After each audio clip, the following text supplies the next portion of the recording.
Hello, good evening. Hello. How you all doing? Hope you're well. I'm Loxley, Satyr of Strategy, the Caprian Card Shark, the board game goat. Oh, we're back in Revachol. We're gonna be back in Revachol. It's nice. This is just such a lovely game. It absolutely breaks my brain in a way that is the exact opposite and yet entirely complementary to Hollow Knight. If you join me on Tuesday, Hollow Knight broke me. Oh, Hollow Knight was silly. And this game is probably gonna do the same, honestly. It's a very weird game. I'm enjoying it. It's a lot of fun. But oh my word, does it go to some weird places. So with that said, one place that I was very comfortable was the entire just side track where I got to play a board game with Kim Kataragi, and I am thrilled that's the thing. We're now going into what I would argue is the more important mission, which is of course to smooch Kim Kataragi. We may also, I don't know, maybe we'll solve a murder at some point, and we kind of already know what's happened. And if we wanted to, we do have a full-on confession from the Hardy Boys. Not them, and not those are the ones either. They are a group of unionists who fuck shit up on the part of the union. It's not a great time. So. Right now, we're kind of a little bit out of things to do. Let's just jump over to here. Let's go in. So, as far as I can tell, right now, we don't have... I've inspired you to go back and play through this, and it's cool how quickly we've diverged. Oh, wow. Tell me more, SJ. I'm really interested now. Well, tell me about how you have diverged. Because I have not got a clue. Because I don't know any of the other paths. I don't know what else there is to do. Superstar Cop for life. I'll be honest, I'm very tempted by Apocalypticop at some point, just because those options are weird, and why would you not? What's in here? The dented yellow mailbox greets you with its graffiti. Okay, we're going to just pat the delivery box. The box seems happy. Okay. Gonna leave. You found out more about your past and it was rough? Holy shit, that's terrifying, because his past is already deeply fucked. Alright, we're gonna nip in here. I'm gonna try and remember what my actual loadout is right now. Let's have a look at my inventory. Ah, yes, I'm wearing a shirt, which gives me... So we're indifferent to authority. We're the sorriest cop alive. We are in a suitable state. But we have got electrical coventry, physical instrument, shivers. We can get some tear. We've got some logic. We've got Inland Empire.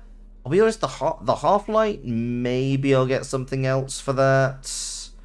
Let's see, clothes. What else we got? I could do a lot more electrochemistry, or I could do more interfacing.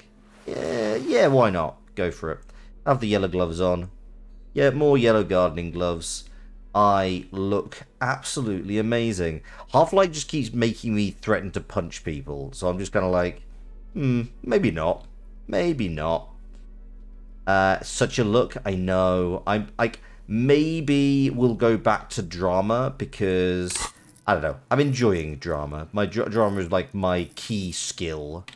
But right now, we're kind of just killing time. As far as I'm aware, like, all of the tasks I can do are pretty challenging, except for Measurehead, who can get fucked. Yeah, I'm just thinking, and I don't think there's any other tasks I can actively work on, so I can find all armor pieces.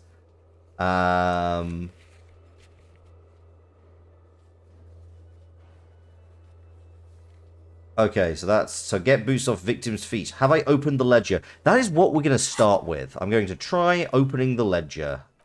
Not with that one, though. Because honestly, I need to kill time. I need to go and speak to the guy in the flats. Like, we have... yeah, hang on. Let me go to my notes. We have...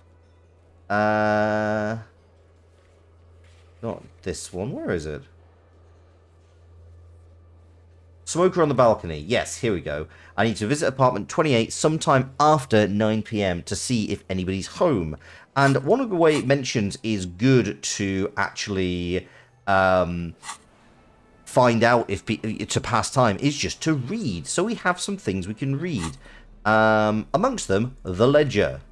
So yeah, we'll have a quick interact with the damaged ledger. Found in the trash, a cabbage of papers hanging from the board, with the permeables drawer inside. It's barely held together by a clip, then made complete by the faint smell of urinal cleaner. Okay, so I can now open the hidden compartment in the clipboard. That's fun. Potentially. Just relax. The two sides of the board are slightly misaligned, like a drawer that's come off the slides. All you need to do is bend the plastic on your knee, slowly. The slides snap back into place. It should be possible to just, you know. Okay, let's slide the door open. Without resistance or sound, the two panels move against each other. The compartment is now open. Is it drugs? 2 ticket stubs and a handmade postcard. Wait, what? Oh, is this some kind of memorabilia from my wife? 2 octopuses are smiling, reaching their tentacles toward each other in the colored pencil drawings. The tickets permit access to the zoo in Revachol East. The aquarium costs extra. These let you go there, too. Okay. Let's pick up the card. Thin wax paper has been glued to a piece of cardboard. Sounds like leaves rustling when you pick it up. You see violet flowers, floral patterns, patches of glue. Okay. It smells of chewing gum, apricot flavored. Okay, that's interesting because we have in the pockets of the trousers wearing chewing gum that's apricot flavored. Exactly like the gum wrapper you found. The same brand of chewing gum. There you go. Familiar handwriting lines the inside of the card. Looped, round letters in a woman's hand. Oh no. This is not going to end well. A young woman in her 20s. There is care, effort, How old is this and a postcard? smile, you think. Although that is not something you can read from someone's handwriting. Harry, it begins. You're already reading. I wanted to write you a letter so you can read it when you wake up. Maybe it will make you happy. Oh god, is this a Dear John letter? Throw it away, please. It'll make me Outside, happy. you hear the wind howl. A sudden gale blows in from Martinez, flapping street signs and window blinds. Come outside. Far away and outside, the reeds hiss with desperation. Step out. Okay. I'll take this outside. This is interesting. I'm kind of fascinated to know what this is. What's going on here? Let's not go towards Kuno. Let's find somewhere reasonably quiet. Let's just wander over in this direction. You know what? There's these benches. These benches looking out to sea. Why the heck not? Hey, Kim. How you doing, buddy? It's the ledger you found in the trash. Without resistance or sound, the two panels move against each other. The thin wax paper has been familiar handwriting. A young woman, Harry, it begins. Throw it away, please. No. A merciful wind blows in from the bay of Revachol, dusting the ground at your feet and raising newspapers far away. You feel the card slipping into it. Now that you're out, let go. Let go. Frisson covers your entire body, a feeling of cold, a persistent chill. Oh no, this is this is everything about me. No, I've got to know. Your hands shake, holding on to it. Every morning when I step out and you're asleep behind me, it says, I find a little piece of sadness in me. I carry it in my chest down Voyager Road. Every step I take, it grows. By the time I reach the fuel station, it has filled me entirely. I step onto the light rail and look back. Sparks fall from the bow collector. I know it will be like this until late afternoon, when I get off the 42 and walk back to you. You. Every step I take will get lighter. It almost makes me run. Sometimes I do. I can't believe I met you. I can't believe the happiness I feel with you. You have a vast, vast soul, and I will always, always, always come back to it. Oh, this is so sweet. What the fuck's going on? Kisses, kisses, kisses. You feel the air sucked out of your lungs and the blood sucked out of your head. Everything around you gets dark. Small white dots appear. Uh-oh. You feel the ledger slip from your hand. What? No. Hold on. Hold on. What? There's nothing. Detective, is everything all right? I mean, I guess I'm falling sideways.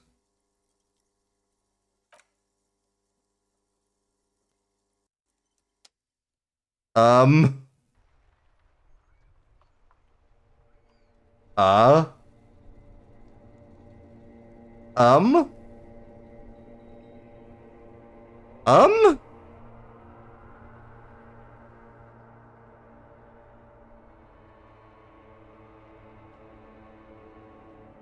What? Wait, what? There is nothing. What the hell? Again. Nothing sad, brother. No treachery, just blackout. Okay, this is distinct. Okay, that freaked me out. Well, almost nothing. There is the ground below you, that's still there. And the small light that's on, fluttering, somewhere in the basal ganglia. Oh no, this is not going to be a good That's sign. me. Blue eyes, that's me. Who was what? He speaks of the sickening longing, the unwell emotion. Even in the darkness, he's grasping for it. Still trying to hold on to the great sorrows slipping in the water. Slimy. Yep, that sounds like the stuff. Here in the paleo-mammalian cortex, we call it the shadow. Oh, I am very familiar with the shadow. Because it's always there. White morning. Tell him. Ah, yes. In the olfactory system, they call it the apricot chewing gum scented one. It's unhealthy of them to linger on it so. But as they say, what do you do? Okay, I mean, it smelled It nice. didn't smell nice. It smelled like betrayal. Okay, so was that the X something? Bloated corpse of the past resurfacing. Yes, that. Don't prod at it. It will start moving again. Okay. Where is Voyager There Road? is no Voyager Road. There are no roads, no houses, no lights in the windows. It's all on. God, I need therapy. Pause. Your name is fuck all. Yes, yes. It certainly ain't Harry. Then what is it? Your name is passed out on the ground, dragged around by one of the other evil apes. They're taking you somewhere. Thank goodness for Kim. You think they would let you? Until you disintegrate into biomolecules? No. Someone is breathing on your face now, inspecting your pupils, stupid idiot. Okay, what is that? It's cold. Yes, they're pouring something on you. Oh, Kim, you're throwing It's water on my in face. you. It's delicious. Hey, Kale, how you doing? We just had a bad time reading a letter from the X. Glowing lights on a dashboard emerge out of nothingness. Bless you, Kim. In the upholstered cabin, of Lieutenant Kitsaragi's motor carriage, seated in the driver's basket. The air is thick with leatherworks and heavy fuel oil. Cold water runs down your chin. Drink. Water. The Okay. water is cold, silvery, the stuff of life itself as it pours down your parched throat. The pounding in your head recedes. The darkness parts. Drink. You haven't drunk water in 2 days. Did you know the human body is not made to survive on alcohol alone? You need a secondary form of hydration. Kim, you're a delightfully catty bitch. With greedy gulps, you down half a liter of cold water. Some of it spills on the driver's seat. The lieutenant pays no heed to it. What happened?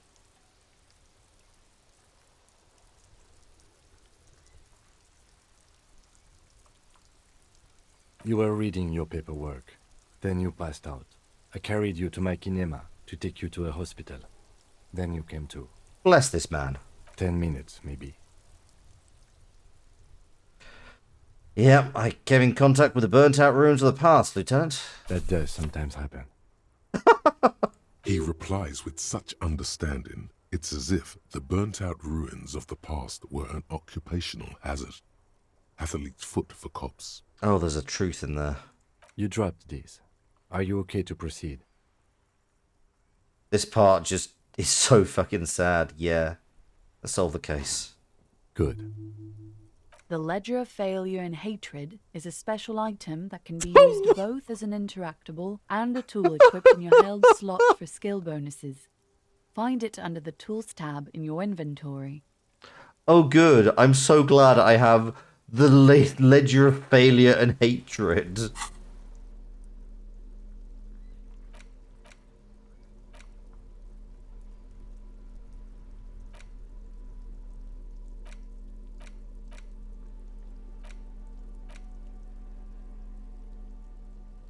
Oh, this is the same ledger you found in the trash, only worse somehow. It makes you think about the letter, about the woman's handwriting, about not wanting to get out of bed in the morning. It's the ledger you found in the trash. A cabbage of papers hanging from the board. Okay. With the without resistance or sound, the two panels move against each other. Okay. The compartment is now open. Inside, you see 2 ticket stubs. Okay, It's hang on. slightly. I want to quickly save. I literally want a quick save. Because I'm genuinely curious. What the hell is about to happen with this It's the ledger you specific... found in the without Okay. resistance. What is Or this? The words just crossed your mind somehow. Who are they for? Who do you think? Okay, fair enough. It's just... Okay, fair. This is just accurately portraying intrusive thoughts now. Cool. It's slightly. Cool. Ever so slightly. Cool. Difficult to breathe once you've done so. The drawer is locked. Blue ink drips from the... Oh, wait, hang Without on. No, I'm going to do resistance, this. You stare at the card, willing your hand to move. It refuses. Ah. It's too much. Okay, so I had the choice to either It's get rid of it or slightly, keep it. Ever so slightly. Arson, petty theft, spousal abuse. Handwritten logs on dozens of investigations date back to January 51. Stamped case files. Commit to paper. You don't exactly close them, so much as distance yourself from the smelly papers. They're a little further from your nose now. Okay, let's see. We need to pass some time. Let's It read a takes case about half file. an hour to piece one together, using the system you've devised. Which one do you want? Let's start at the top. The Next World mural. This one is relatively easy to reconstruct. Overnight on 1202, a graffito, nay, a mural, appears on an 8-story tenement overlooking central Jamrock. The building is a sparsely inhabited ghost tower, part of a failed real estate development called Grand Couronne. Cause of failure, rent too high. The mural is enormous. 2 silhouettes, a man and a woman, are kissing. The text cut into their form reads, "True love is possible only in the next world. For new people, it is too late for us. Wreak havoc on the middle class." People call it that thing and that fucking thing. It's visible for miles. In 2 days, the station's complaints desk gets clogged with requests to remove the bummer. You and your partner are assigned to the case. The graffito crew is easy to track down. Only the bell-letchers have the literage of industrial paint to cover the surface. One of the graffito artists is rumored to be rich. They take responsibility for the execution, but not the design. The ideologue of the next world mural, as the crew calls it, remains an unknown. That, for some roundabout reason, makes you think of Hellboy. What specifically?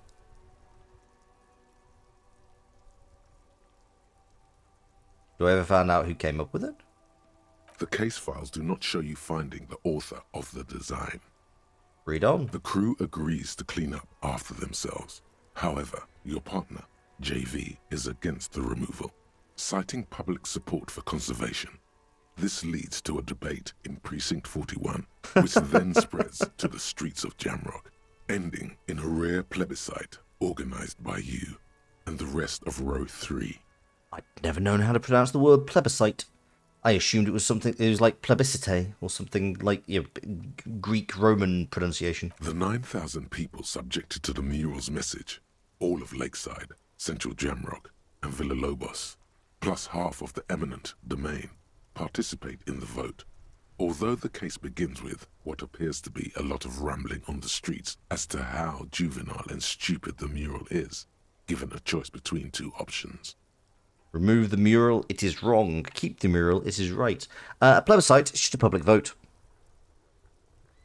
You could have called it a referendum. I think plebiscite is just kind of like a straw poll, effectively. It's not like a full-on... In this term, yeah, keep the mural, A absolutely. staggering 78% of voters choose to keep it. Turns out the opposition were a loud minority. And that love truly is possible in the next world, for new people. And it is too late for us.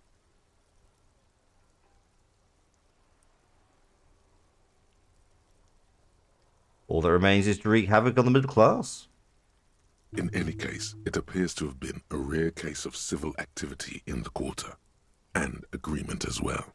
What do you want to tackle next? Okay, I'm very interested in the square bullet hole murders. It would be very interesting to read about these, wouldn't it? I mean, there seems to be a square-shaped entry wound in the victim's forehead. She's been sitting there for weeks, on her rocking chair, with a square hole in her skull, staring at the wall, her mouth agape. Oh, it's just gonna be something really depressing, like it's like just a chisel. That's all you got. From the half hour you spent piecing it together, all you know is the entry wound was square-shaped. You never found the bullet.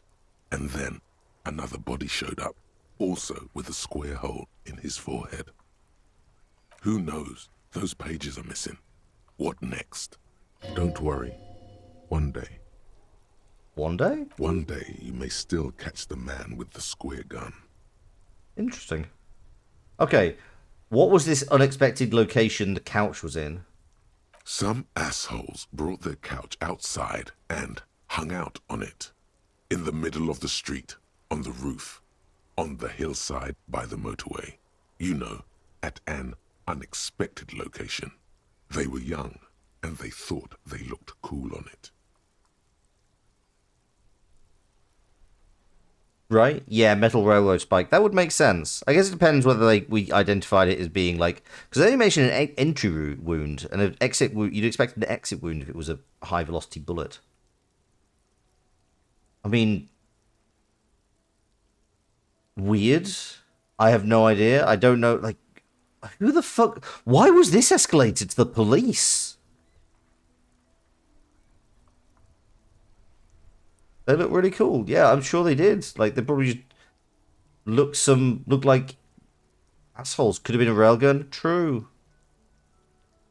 Insufferable dicks. Young people are the worst. Ugh, So Harry, anyway, you're an awful You've person. got a complaint about the damn sofa, or couch, or whatever it is.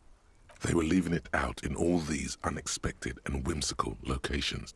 They took it to, where they also took photos of themselves on it, and smoked cigarettes. and drank coffee because they felt it's intellectual. I mean, this feels like Instagram influencer nonsense that I would read about and yeah, it's insufferable, not illegal. Cigarette butts, coffee cups, stupid couch. You had to clean it all up, and you did. So congratulations to you. Case solved. So they reported it to the police so I could, what, throw it in a fucking skip? No, you didn't have time for that. These notes show that you have what is called a real goddamn job. Yeah, you fucking... don't have time to be chasing down the couch assholes. You have a real job to do. What next? I mean, let's not stretch. Let's let you stretching it at the real job. You are a cop. Oh, pneumatic bolt gun. Hey, Wolf Warrior, how you doing? Hope you're doing well. I see that you have adapted. Okay, I've enjoyed going to shisha bars. So let's have a look at the murder at the hookah parlor. I feel like the unsolvable case is the one we need to finish on. Murder. Tum tum tum.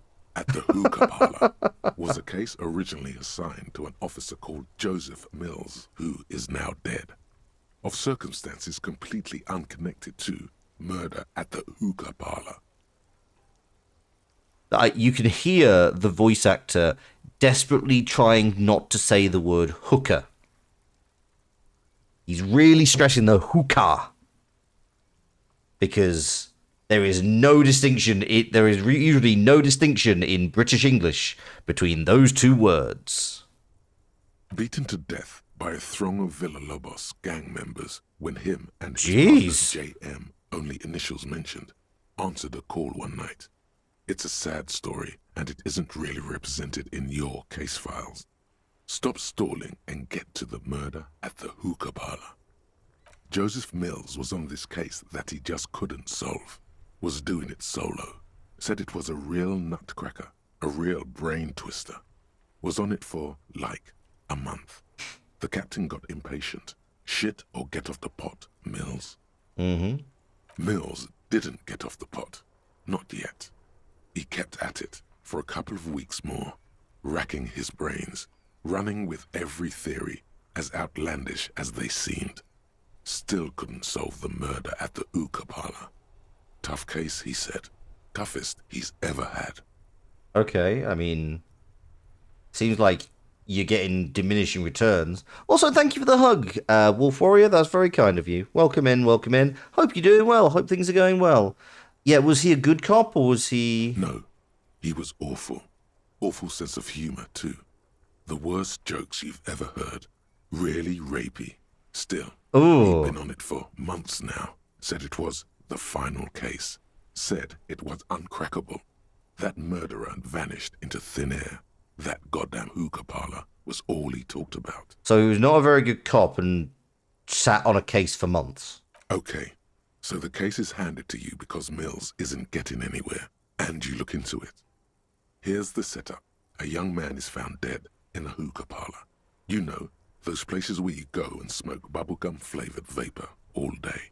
Yeah, they're nice. It's really cool. I like, as somebody who has occasionally had shisha, it's fun. It's a nice little, it's a nice chill couple of hours. You get some nice flavored smoke and some Moroccan style food. Lovely afternoon. Yeah, really lame. So anyway, young man in his 20s, Thanks for that. found with his skull busted open, right on the floor of the hookah parlor, in the middle of the day. No one else is in there. Only client that day. In perfect health, too. Some kind of movie producer. Mm-hmm. No one enters. No one exits. He's just sucking on his watermelon hookah all morning, all noon, like he usually does. He's a regular. No calls, nothing. Just sucking on the hookah until 15:45. Then bam, he's dead on the floor with his skull busted open. Blood everywhere. What happened? How can it be? I think it might be as simple as that, Kale. I think you're right. Like, I know, like, when I've had... Yeah, exactly. When I've had shisha previously, I've got lightheaded. I can definitely think that if you stand up too fast, yeah, corner of the table. I think you're absolutely on the mark there. Mills has no idea. Invisible assassin. Movie deal gone sour. Girl at the counter did it. Nothing fits. Eerie. Man just dropped dead. So you go to the parlor. You see cushions around the table. Tables low, heavy, really sharp edge. I mean, Harry is at least as capable of common sense as you are, Kale. He took her, stood up, passed out, hit his head on the table, and died. See? You can't even read the thing without solving it. Yeah, it was that. Turns out hookah does do something. It turns off your brain's oxygen supply, and you don't notice it until you get up to go to the bathroom. Yep. Yeah, he liked his hookah. Stephen was his name. What was he doing there for 6 hours? Smoking hookah. Didn't you hear? I don't know. Trying to come up with a movie script, maybe. Anyway, that was Murder at the Hookah Parlor. Kale Joseph superhuman Mills wasn't a private detective, eye. and about 30 minutes has passed, piecing it together. Next. I mean, you do have the perfect Chicago noir accent. A.K.A. Leslie and Burke. A.K.A. The public indecency drunk and the property damage drunk is a cursed case. Oh, It has Christ. been passed from unsuspecting officer to unsuspecting officer for 10 years. On January 29, the unsolvable case made its way to you. 10 Why you years? accepted What is it, even it the is point? unclear. Every officer, and indeed most civilians in Jamrock, know it's unsolvable. You were so drunk, you didn't remember what it was when you signed on. That, or you were high. That tracks. Leslie will always take his pants off when he's drunk. Burke will always trash everything. Together, they It's fight just crime. what they do.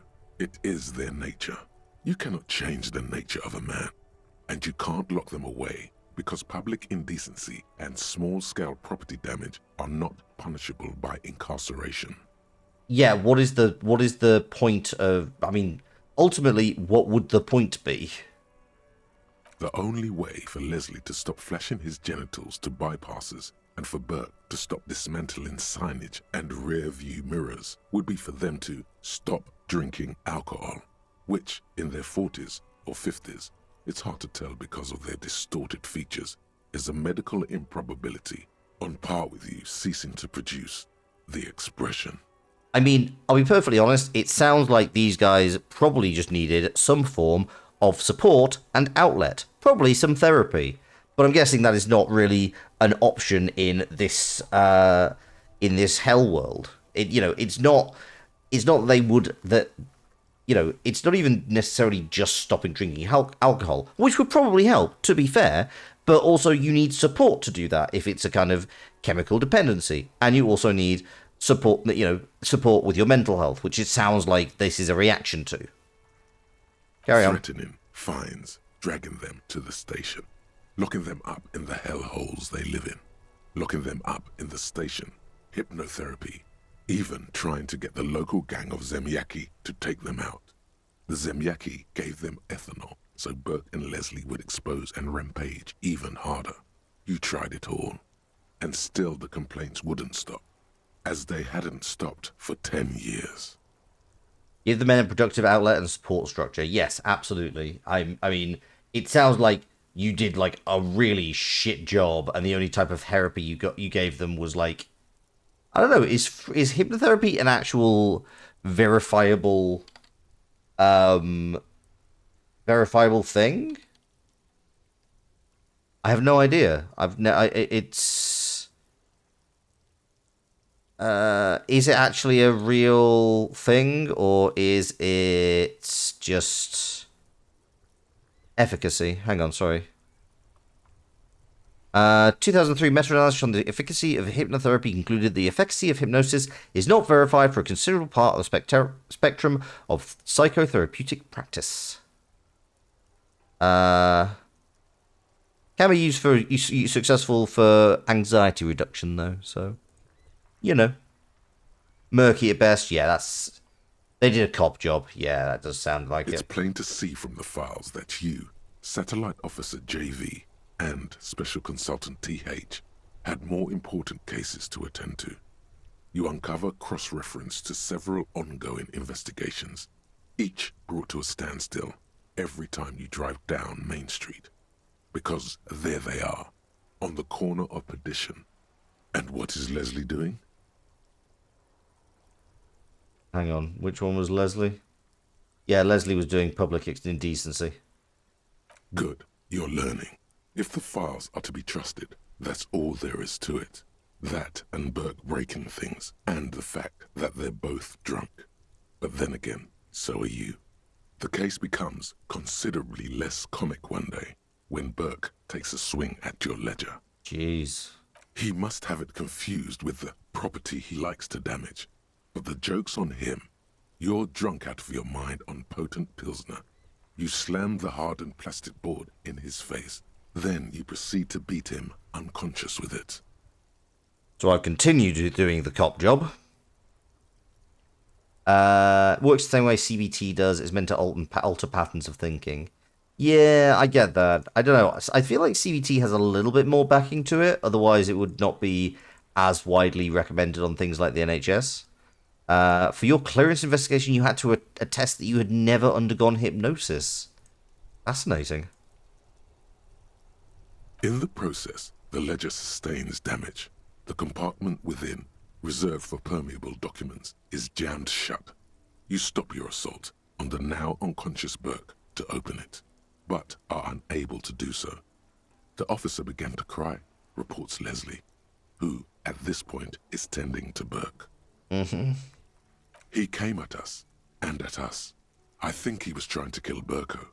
While trying to kill Burko, you slowly come around. The permeables compartment is open. You've smashed it open on poor Burko's kneecaps.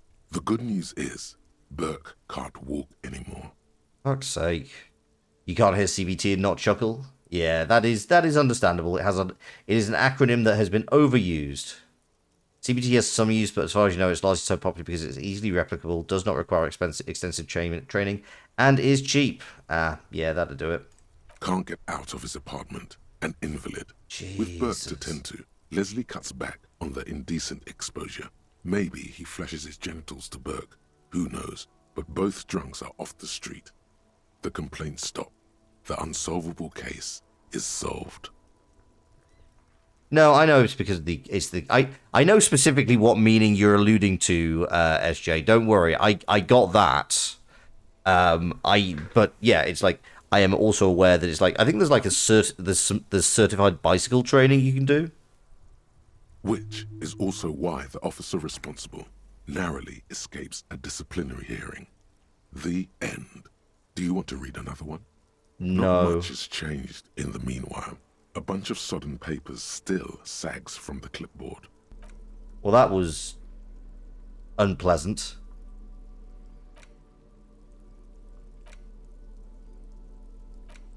You know what? I'm going to quickly interact with this. We could go visit the guy, but I'm going to go and The face of King Freecell smiles at you.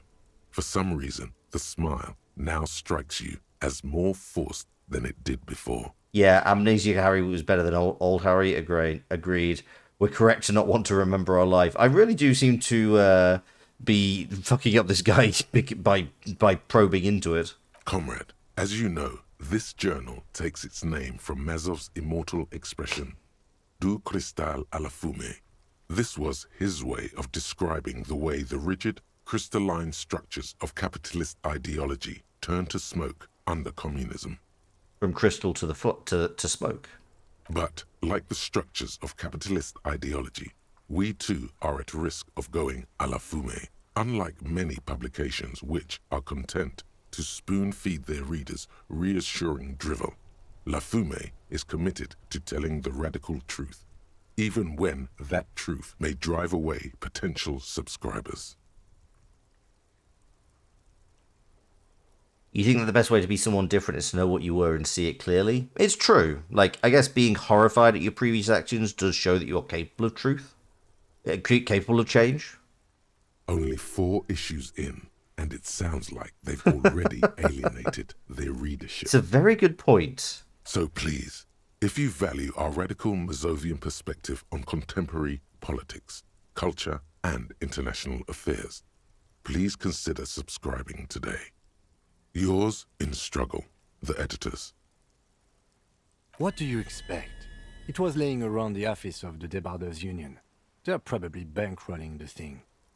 You flip back to the front of the magazine. The table of contents unfolds before you. Okay, what's happening on international developments? This section includes a long, tedious critique of the latest round of free trade negotiations between the EPIS nations and the Free State of Semenine. You also skip over an article about heavy fuel oil smuggling along the Messina border, something about bear wrestling in Samara, book riots in Yugograd. The hell is a book riot? Face it, you really aren't interested in foreign affairs. You're not even sure where most of these countries are. You flip back to the front of the magazine.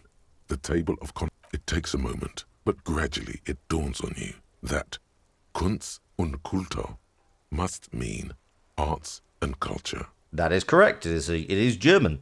Riots over book bannings? I'd hope so. Otherwise, the alternative is riots for book bannings. Why they decided to title this one section in Valda is beyond you. Oh, nice. So German is Valda in this. As you leaf through this section, you come across several reviews of recent radio plays, Ooh. as well as a brief artist spotlight featuring a local artist identified only as CS.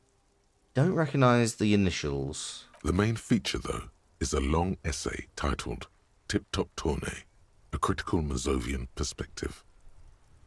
This so-called artist spotlight is really just a brief Q&A, made all the briefer by the subject's evident hostility to her interviewer. Fair enough. The actual article is surprisingly light on details, but after skimming a page or two, you gather that it has something to do with motor carriage racing. Interesting. They're probably fictional and exist in universe. Yeah, it's more. I was I was thinking, have we met anybody with the initial CS? It just, I don't know. It just, I'm idly wondering if there's a. I'm idly wondering if there's a character who is referenced in here. If you don't follow it, you only ever hear about the ludicrous sponsorships and obscene death toll. All right, let's see what the communists have to say about Tip Top. I'm going to guess it's about the ludicrous sponsorships and the obscene death toll. You think you're settling in for a relaxing recap of the most recent season, maybe sprinkled with some nice anecdotes about a few of the more colourful drivers. I've really not internalized what this magazine's about. Instead, you find yourself skimming a 10,000-word feature about all the politically problematic aspects of Tip Top Tourney. What's wrong with Tip Top? Well, I'm guessing there's ludicrous sponsorships and the obscene death toll. Where to even start? For one, there's the crass commercialism of its sponsorships, and then there's the practically criminal emphasis on deadly motor crashes. So, the ludicrous sponsorships and the obscene death toll. So, all of it, basically. Oddly enough, this article has 2 bylines: Nasteb Encolada Bernal and Exilus Buka. There's no way those are real names. Have you ever met anyone named Exilus? Come on, they're plainly pseudonyms. Okay. I mean, I know what's bad about sponsorships. It basically means that everyone's just... Exilus is a trans name.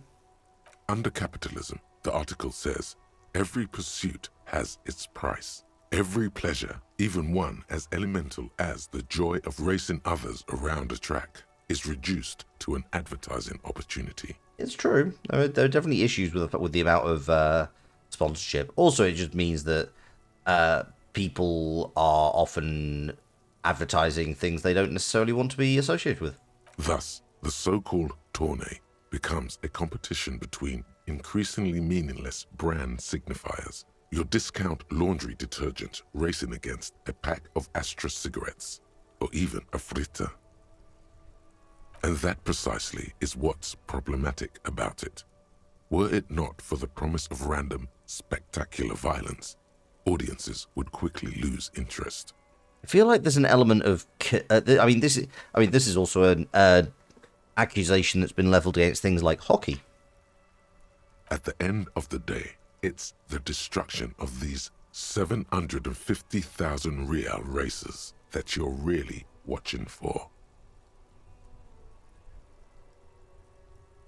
I mean, I'd like to think Harry's just a boring man and he is just interested in the racing. I've never sat through a motor race. I don't understand like F1 or the particular interest of that. It's kind of like, I'm sure there's a lot of skill to it, but I also can't really see the appeal of sitting and watch it. That, but subconsciously, it's the visions of brand names being engulfed in flames that you crave. I guess you don't get NASCAR. Yeah, the same basic principle. That's because you haven't been reading critically. But don't worry. The whole point of these sorts of articles is to let someone else read critically for you. This article says that no one really watches Tip Top Tournay for the races. Oh, come on. Can this article read your mind? No, I guess not. There you have it. No reason to get hung up on the pretentious ramblings of a few young men. If I had to wager, I'd say they've never even seen the inside of a motor, much less a motor race. I take whatever they write with a large grain of salt. You flip back to the front of the magazine. The table of contents unfolds before you. Okay, let's have a look at local concerns, and then we will go speak to this guy. Much of this section is taken up with articles declaring unqualified support for the dock workers' strike. Good, solidarity. You skim the headlines. Paint the harbour red and white. Martinez tames the wild pines. A city in revolt. First we take Martinez, then we take La Delta. Finally, there's a brief article by the writer, G. Martin, accusing the owner of the Capeside Apartments of illegally attempting to evict certain communist tenants simply for not having paid their rent. Not that one, not that one. Wouldn't it be better for everyone if Labour and Capital could reach some reasonable accommodation? I mean, no, just charging rent to live somewhere is pretty outrageous.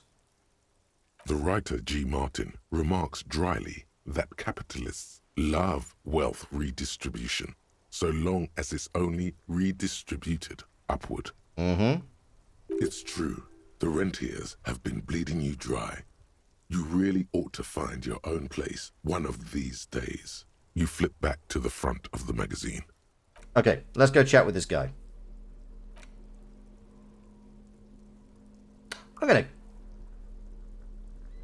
You know what? Fuck it. It gives me bonuses. I have extra inland empathy, inland empire, and inland and oh god.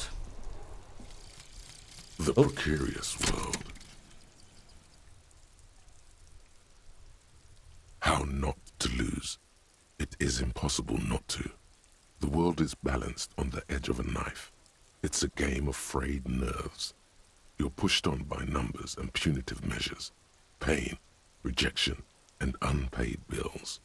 You can either play, or you can crawl under a boat and waste away, turn into salt, or a flock of seagulls. Your enemies would love that. Or you can fight. The only way to load the dice is to keep on fighting. Okay, what are my bonuses? Critical success and failure thresholds lowered by 1. I feel that's a good thing? Sure, why not? Well, I like all of this stuff. Yeah, everything else is pretty good.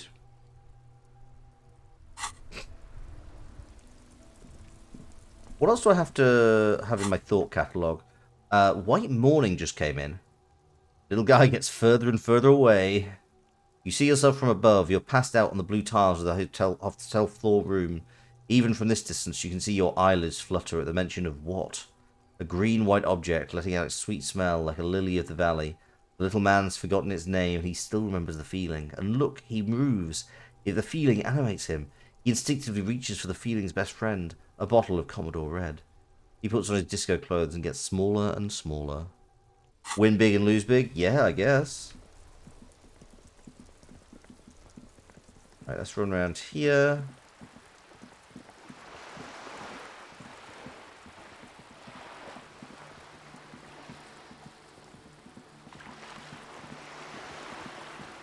Now she's getting through this door now.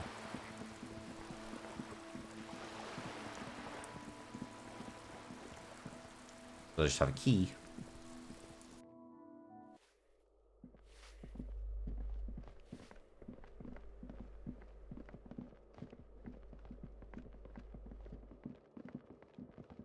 Balcony. Oh, hello. Maroon glow of light pollution rises from the east. I hear distant traffic. Night is falling on the city.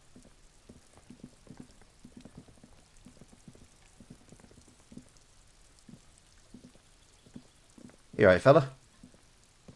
Gendarmerie, you found me. The young man on the balcony gives you a bright smile before taking another drag from his cigarette. His slender figure is backlit by city lights, its distant streets and How? gateways flashing like diamonds. I mean, he's leaning against a wall and the city is behind me. Twink alert. It feels like a Friday. He seems to be in a good mood tonight. Well, maybe that will be helpful. And his shirt is still unbuttoned. We found a key hidden under a stone. Was it yours? It was mine. My friends use it from time to time to visit me. As he looks at you, something sparkles in his eyes. So tell me, are you here to make things right again? I'm just trying not to screw anything up. I'm not going to make things just right. Beautiful. He says again. A nearby street lamp casts shadows on his chin, drawing out his slender cheekbones. I have some good news for you. My Sunday friend is visiting me tonight. I told him about you and he'd like to say hello. Step in. He's already waiting. Is it Friday night? It feels like Friday, but I want to meet friend. I'm really digging the view here. Mm-hmm. That's why I chose this place. He's on the Morton Maze balcony. is The special, place isn't for it? homosexuals. Thurk, thank you for swinging by. Thank you very much for the lurk. The Thurk lurk, if you will. Wait. Suddenly you're digging things?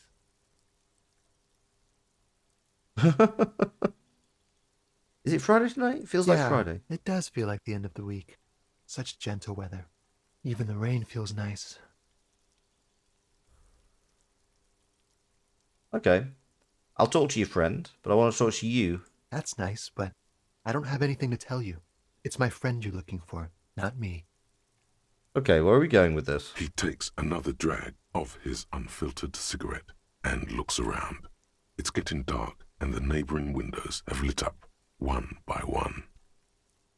You love a nice light rain? I am increasingly indifferent to rain, but then I am British and have dealt with a lot of with enough of it in my life. This feels like a trap or gay.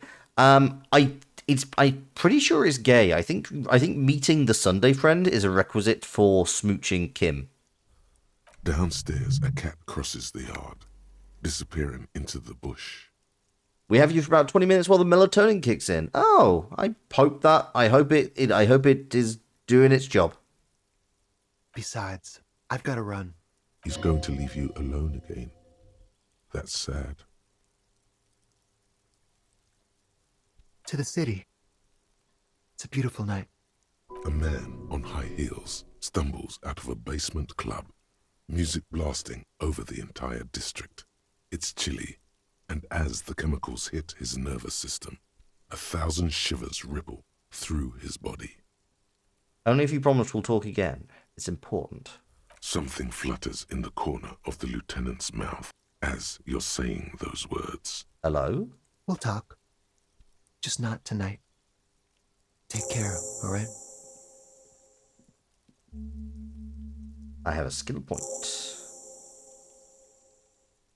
And he's gone again. Looks like it's becoming a theme for him. Kim suffers called from an affliction called a little jealous. Right after you. Okay. You know what? I want to know what's going on with Guillaume Lemieux. So I'm going to unlock my thought cabinet. And we're going to internalize this for 4 hours. I can't level up anymore. That being said, I feel like my numbers are not... The numbers and the things I'm really, like, leading into are not terrible. Except savoir-faire. My savoir-faire is shit. I may need to start walking around without shoes on. Because I am specifically losing savoir-faire because of my shoes. Or I need to find a different pair of shoes. Mind Palace, 2 grand. Memory Apartment, still a bit much. Cupboard, yeah, that feels right. A quarterly business magazine.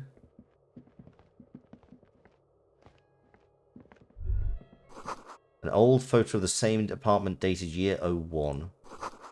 Extensive men's perfume lingers in the air. Okay, you are not the Sunday friend I was expecting. Empty ashtray. Dishes soaked in a pot. Flyers for underground parties and dates for open lectures at local university. Exquisite cavity bed made of metal. Buckets of plates on a layer of old newspapers. Okay. Officers of the Revachol Citizens Militia. The man in business casual removes his cufflinks. My name is Charles Vildrouin, and I am an official with the coalition government. Wait, what? I work for the Institute of Price Stabilité on assignment from Sur-la-Clé. What is going on here? I heard you talking to my friend outside. Very good. Super. I am here to assist you in any way possible. Ask me about the hanging. Hanging? What a drag. He seems like a cultured gentleman. You should ask him about the finer things. Okay, sure, we'll do that. Before we go on, I absolutely have to inquire about this wonderful canopy. Oh, yes. My friend has a great eye for these things. He refuses to tell me where it came from. It's a mystery. I believe they call this type of frame industrial. It's very comfy. It does kind of scream Sugar Daddy of the Young Man, yes. That's really all I can tell you about it. He forms a little rooftop with his fingers. Cold air sweeps in from the The balcony. lieutenant takes out his notebook and nods to you to proceed. Okay. Can you tell me about your friend? My friend. My friend is a good young man. His family immigrated here from Kedra, and life has not been easy for him. But he understands the importance of education. He has taken his future into his own hands, and that's all that matters. What's Kedra Kedra? is a candidate member of APIS. But, between you and me, their potential membership is a more contentious issue. So this is kind of like Turkey in the EU? That it's never going to happen. They entered negotiations in 21, and it's been pending ever since. EPIS is a very special program developed by the Moral Intern to support certain Occidental nations. It began as a unified system of weights and measures, which proved to be a wild success. Nothing but kilograms and centimeters as far as the eye can see. God, yes. Sweet standardization. The backbone of rationality and commerce. I mean, we definitely should drop the imperial system. It was such a wild success that we expanded it into an economic union for the processing of steel. Another success. And between you and me, the Moral Intern feels emboldened by this success. Emboldened to take EPIS to the next level. Okay, what does it stand for, though? Why, it stands for progress and stability, like the Moral Intern has Oh, always. for fuck's sake. It's been such a wild, extraordinary success thus far. We are very excited to take it to the next level. A supranational political alliance. The United States of Occident. Is it going to be like this place here? You mean Revachol? No, it's going to have transparent democracy. Let's answer the let's get the obvious no out of the way. It's one day going to be a candidate member of EPIS. Uh-huh. Except that candidate members never become full members, do they? No. Candidate members do become members. Why do we even have the whole system in place if they don't? It just takes time. Time and evaluation. But we were talking about my friend here, not politics. This guy sure is a politician. Yeah, absolutely. How did any of us become friends? Bad things happening on the Insulindian Isola? Oil platforms ablaze in the night? Civil wars lasting for years? Finally, the international community is forced to step in. What the fuck are you talking about? Au contraire, it's how millions of people end up where they are, meeting the people they meet. It's how I came here, and my friend too. Sorry, who? But I told you, officer, he's a bright young man here to pursue his education. Education is the foundation of our future, especially the arts. It is a cornerstone of our civilization. Okay, so all you're going to tell me is that he's here to study the arts. Kind of like UN permanent council members versus the rest? I don't think so. I think just based on how they're describing all of this, I think it's the parallel is very much the European Union. I mean, the European Union has expanded, but there are certain nations where they've kind of been they've had observer status for a number of years, but they've not actually been accepted into the club because there are any number of things that are in some way objectionable. He's deeply enmeshed in the study of the fine arts, yes. Which arts? He's a truly free spirit. He likes all the arts. Perhaps graphic design, printmaking, who knows? The world is open wide for a talented youth like him. Yeah, kind of in a different state of we're thinking about it, pretty much, but also it's like, I don't know, like, particularly the example of Turkey comes to mind for me, and I think there are a number of people, I think, within the European Union who are a bit wary of Turkey because it would be the first instance of a non-predominantly Christian country being brought into the club, as it were. Also, like, the fact that Erdogan is something of a is very heavily authoritarian. Like, there's a number of angles that approach, but there's like, yeah, they're the kind of two off the top of my head that kind of make me give different people pause. I'm just enjoying the view. We're old friends. Nothing's taboo between us. He comes and goes. I'm sure you'll see him around. He's very active. Right. I'm all ears, officer. Okay, official the like you? coalition is only looking out for the price stability. Inflation is a killer, like a heart disease blocking the normal circulation of the economy. It must be controlled. The economy impacts the entire international community, which is why it requires international oversight. Oh, dear me. Well, I'm renovating it. It is an interesting project. The building used to be a 12-story skyscraper before the cannons took the top 4 stories off. This, of course, happened when the coalition forces landed here. Right, okay. You could say I'm undoing some of the material damage the international community caused when we arrived here.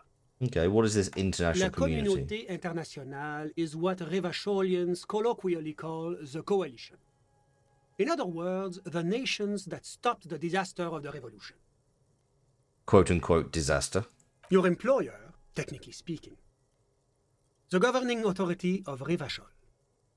The RCM is but one part of this provisional administration. Okay, you're some kind of as bureaucrat. I said before, I am a commissioner from Sur-la-Clé working for the Institute of Price Stability.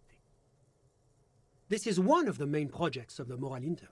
Wait, there isn't actually an Institute of Price Stability, is there?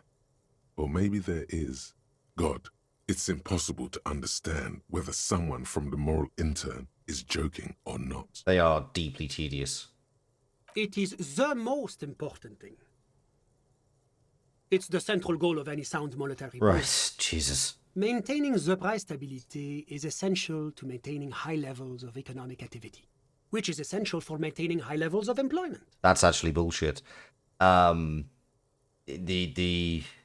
Your eyes are glazing over? Yeah, I'm just trying to get all the information. Which is essential for maintaining the social stability. Absolute horseshit. Basically, it makes sure the price of bread doesn't change. And then it does anyway. Précisément. Too much inflation, bread becomes too expensive. Too much deflation, it becomes too cheap for bakers to produce. That's why the Institute of Price Stability works to keep inflation just below 2%. But not too far below, no. For God's Too sake. below is also bad. Below, but close to 2%. The coalition believes in the importance of informing the public about the benefits of the price stability. Transparency is one of our principles. Would you like an informational pamphlet? No.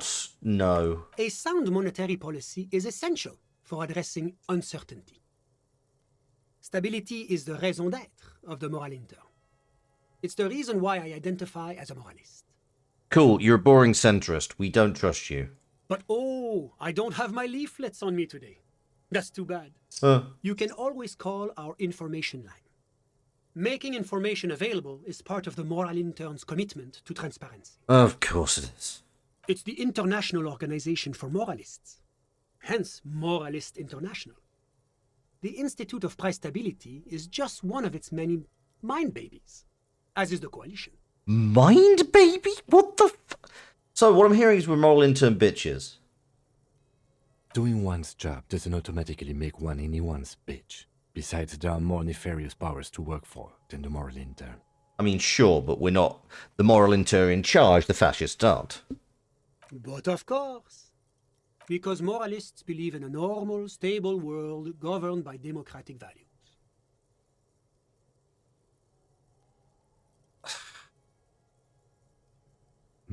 Me? I'm a lieutenant of the RCM, dedicated to maintaining law and order in Revachol. A very moralist answer. Martinez doesn't seem very normal or stable to me. Martinez? No. Martinez is something else. What about the rest of Revachol? Is it part of the normal world? Revachol is generally difficult. It's led by an interim government, which means it hasn't yet achieved full democracy. But they are working towards it. You're all doing very well here, relatively speaking.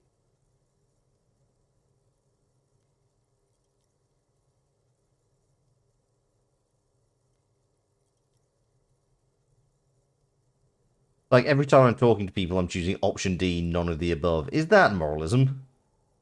Yeah, I'll be honest. Democracy is a meaningless sham as long as the working class is under the boot heel of capital.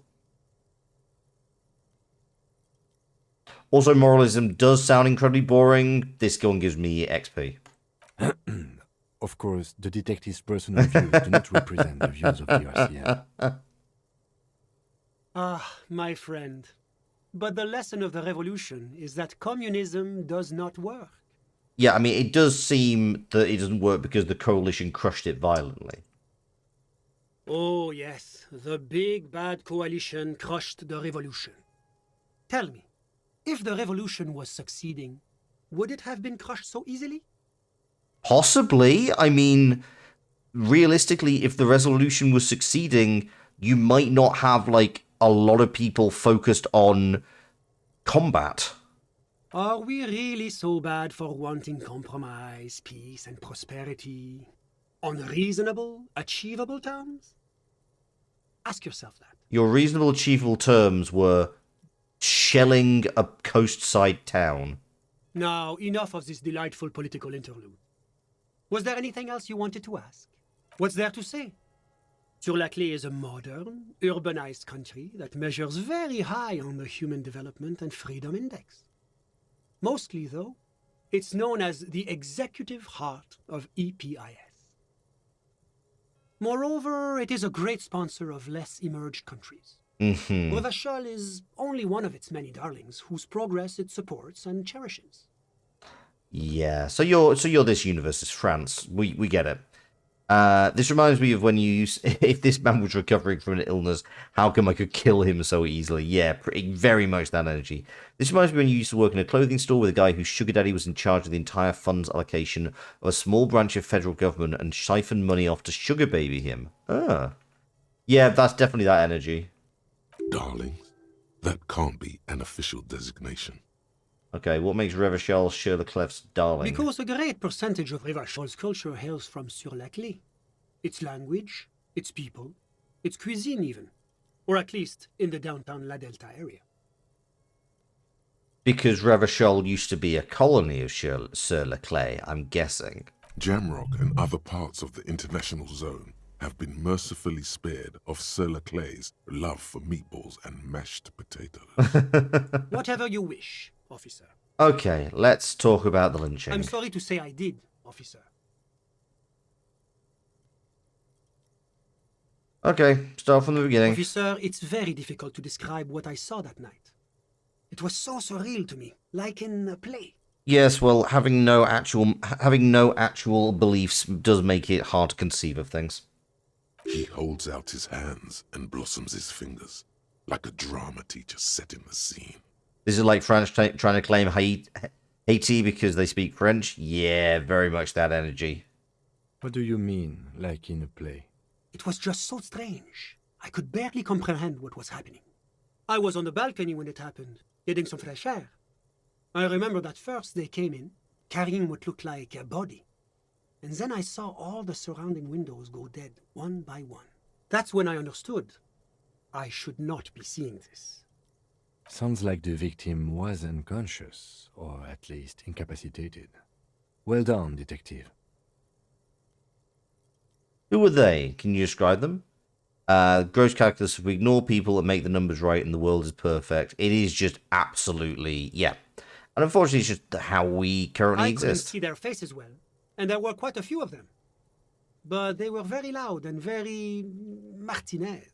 Oh, we're being just straight up racist now. Let's just say that the laboring classes can get rather expressive with their profanities. Oh, I do not care for you.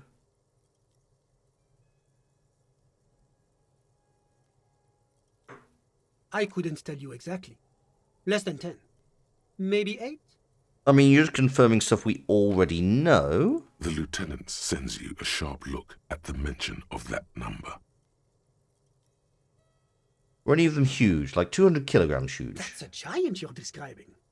No, they were all quite human, as far as I could tell. I went back inside. Were you able to see anything from inside? Officer, the yard was pitch black. There was nothing to see, but I could still hear their voices.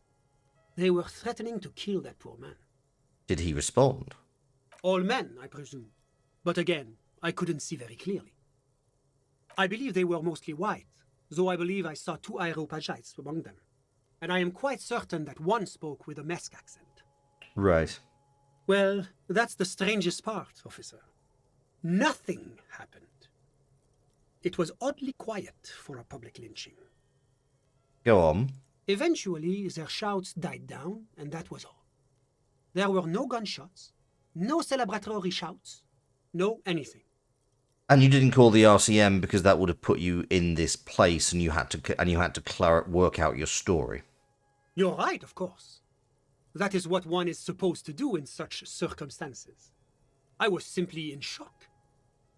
It was pitch black. You could determine their ethnicities. Yeah, everybody. It feels like everybody's in on this I'm shit. afraid I don't have anything else to add. About what time was all this happening, approximately? All I can say is that it was late. Yeah, you check your watch obsessively. My watch? Yes, now I remember. It was 30 minutes past midnight, give or take. He didn't call because he's stepping out on a wife or homosexually frowned upon, or both. Yeah. He's that white, he'd say echolocation, but you can see ethnicity by echolocation. No, I didn't see the corpse until the following day. I'm sorry I couldn't be of more assistance.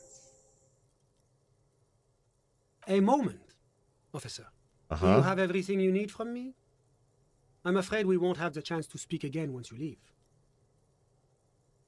Why can't It's we talk against later? diplomatic best practices for an official in my position to be discussing murders with local militiamen. And I'm pressed for time. After you leave, I should be leaving as well. That's not the real reason he's so apprehensive. Men in his position shouldn't be seen loitering around in underprivileged young men's apartments in the middle of the night. Yeah, I'm going to take a quick look. Sure, go ahead. It's a beautiful space. Okay, what do we got?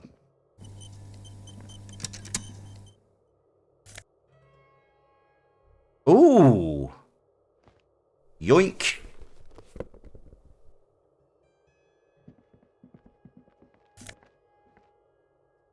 Until the following day, yeah, he was here overnight.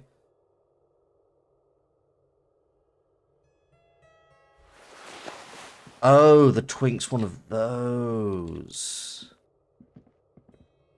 You have anything else to Was say? there anything else? No, Of I've got course. all I need. Interesting you're saying overnight in your young friend's apartment, which is one bed. Perfectly platonic. One bed and no sofa.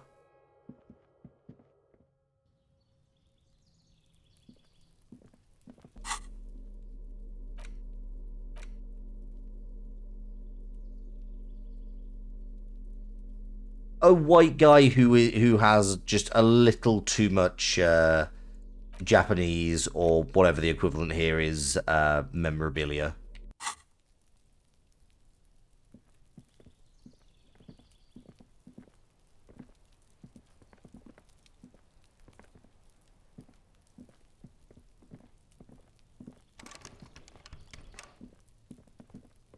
Actually, I wonder.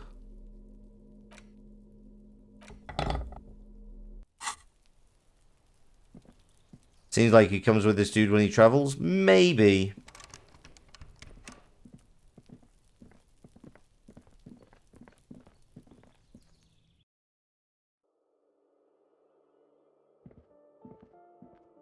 Okay. I don't think there's anything I can do for the rest of today, because ultimately, the vast majority of things, he is, as your mother would put it, a kept man. Very likely, yes. Child, go the fuck to bed. Trying to sneak up on...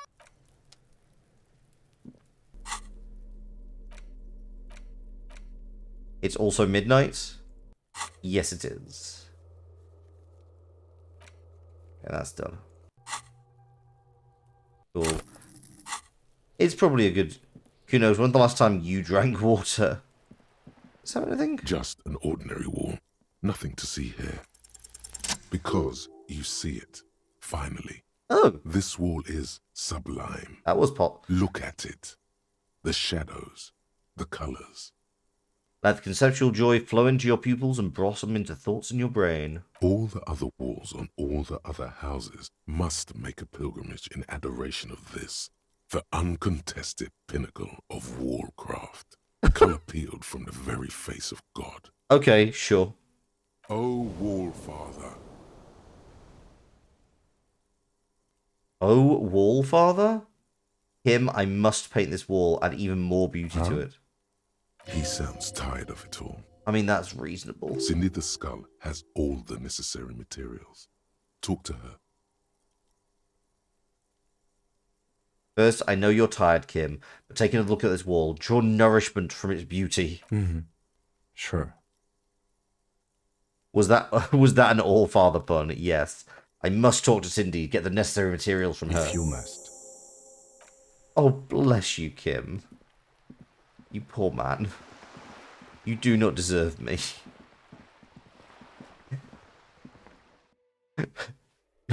It's not even that I don't deserve you, it's just, no, you don't deserve me. I reckon it's you. I reckon you're the hardy You hear girl. someone walking around inside. A poor communard, from the looks of it. The room is barely bigger than a closet. Do I have to open the door? Do you have a warrant? Let's go. It's generally easy. That's the only female voice we have. This door has been closed with a padlock. A chalk-drawn number on the board says, number 11. Kim, it's 11:45. Let's do graffiti. Wait, what's the... Let me get up to the balcony here.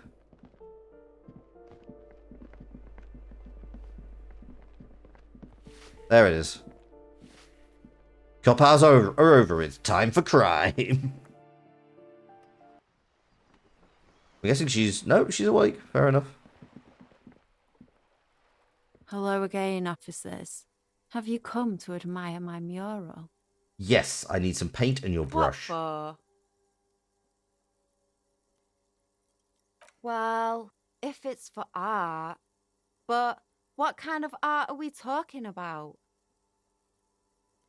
Everything is sad and shit. We need art to make it okay. Sounds like you're just about to live out your self-pity, not make a statement. I can't have shit art on my conscience.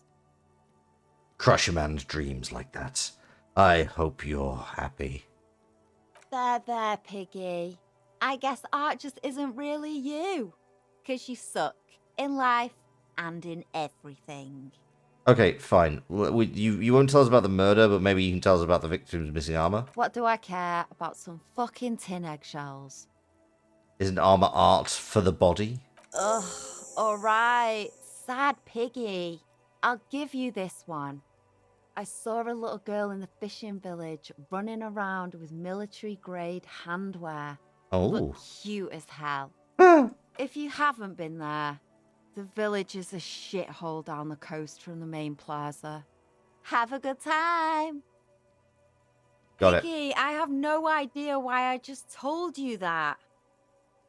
You look like a shaggy dog left in the rain for too long. I have a weakness for animals. Fair. Great job stability. Make crimes for me to solve during the day. What, like a reverse Batman?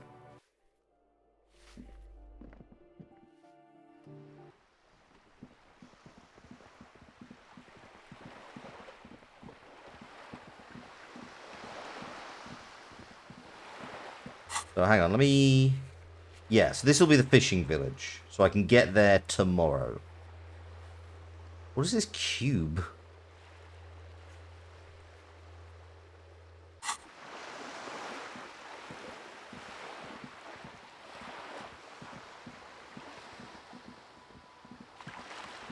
All of this is new to you because when you played this, you did everything backwards and ended up on the other side of the lock without having gotten the body out of the tree or paying your bill to guard. Is it possible to get the body out? To get... I mean, obviously it's possible to not get the body out of the tree. You just don't do it. But is it possible? How? I thought you couldn't get across the lock until, like, day 3.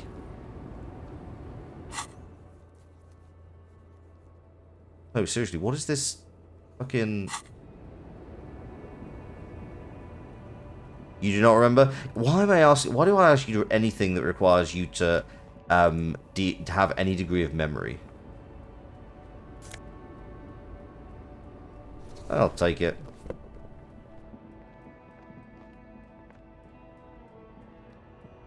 Yes? I want to talk about you? Me? Yes, I you. don't see how my life is pertinent to the investigation. We'll work better together if we have more rapport. That's a fair point. All right, for the good of the investigation, what do you want to know?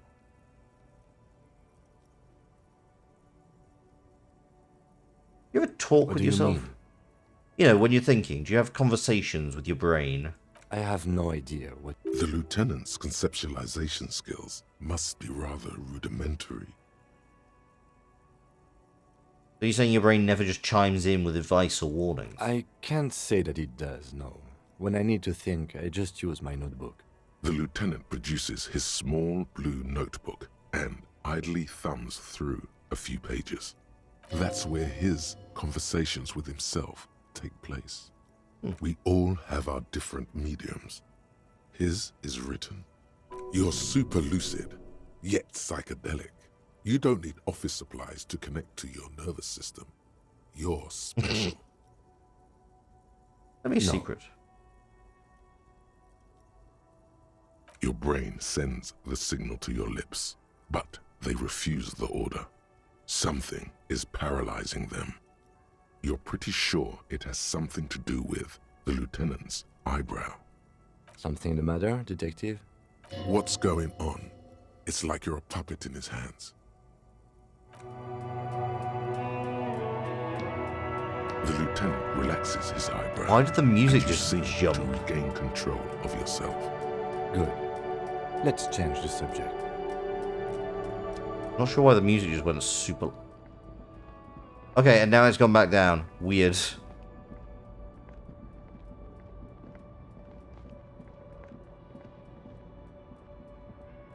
Okay, time for sleeps.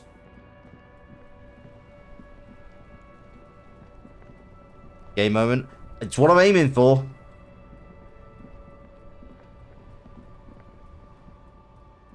There's nothing... I can't get anything down here, can I?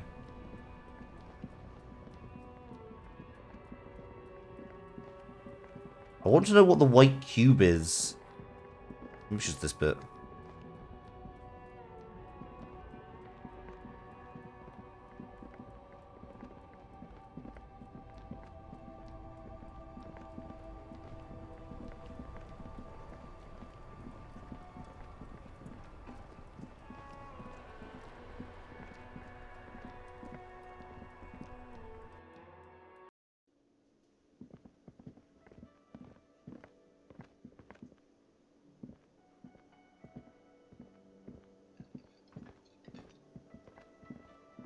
I still don't have a song to sing karaoke. Gelatinous cube made of milk. Wait, what? Oh, right, I understand.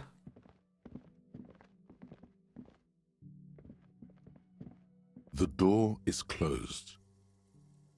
Still, the lieutenant, he doesn't like where this is going. Fair enough.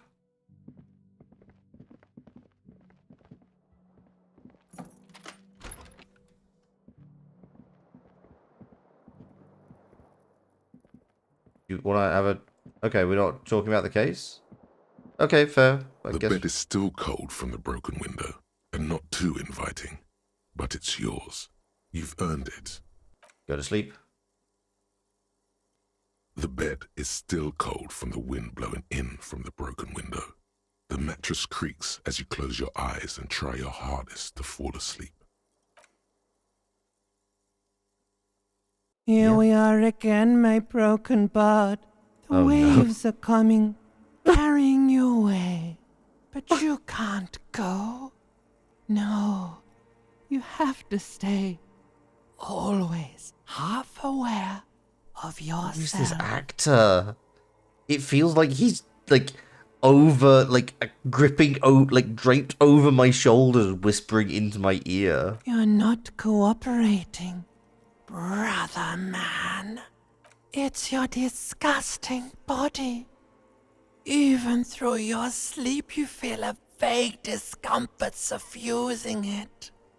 Your belly and your sides are unpleasantly tender. You wish you could curl up into a fetal ball of safety. But you cannot, because of the pain. That pain in your right side is your enlarged liver, by the way. As for your kidneys, you've really been compounding the damage lately. I mean, that tracks. Every cell in your body is moaning in agony, asking, what did we ever do to you? I'm sorry, cells. It's all me. It's my fault. Now, you're finally thinking about something other than yourself. Let's see how far that'll get you.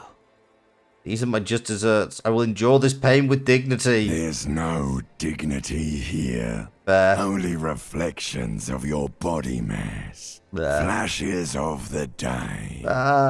You keep coming back to yourself in the mirror. But why? To admire all your accomplishments?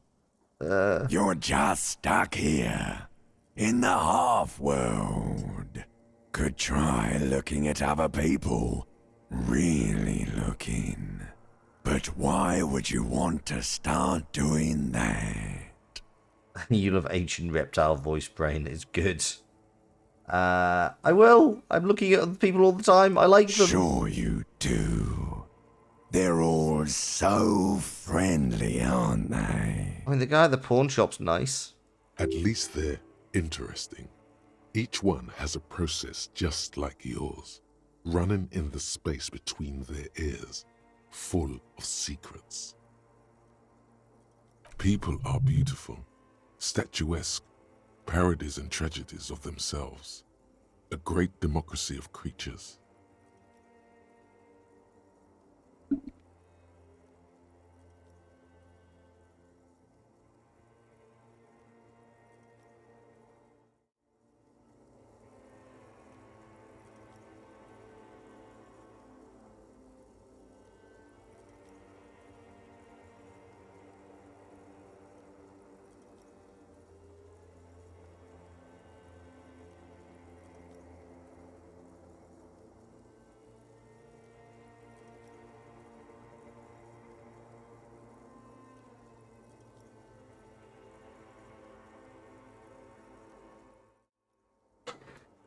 Sorry about that. I forgot to put soup away in, so I just had to step away. Anyway, yes. What do you think you're doing right now? Coming to some greater awareness? Look at all these lights blinking in and out of existence. Thoughts! You're just pretending that you're asleep, even to yourself, while the world goes on without you. Let it. Let it. But it never seems to let you go, does it? Time to rise and wipe that shining sweat off as best you can. Gather your bearings. Rock and roll. I'm pretty sure you'll find it's disco. Put on your prettiest face for the masses. I've succeeded. Challenging role for drama, though. Right, we should now be able... We getting up? There we go. Good on you. Oh, no, that's that. I wonder if we can stop making the expression. I believe we should be able to, but it's a pretty challenging check. Hang on, we can look at each morning and A mirror try. hangs on the bathroom wall. In it, your face, adorned with the expression. Yeah, so it's I specifically need to roll an impossible on electrochemistry. Actually, there's a thought. Hang on, let's see. How much electrochemistry do I currently have? I have +1 right now. I can get fingerless gloves.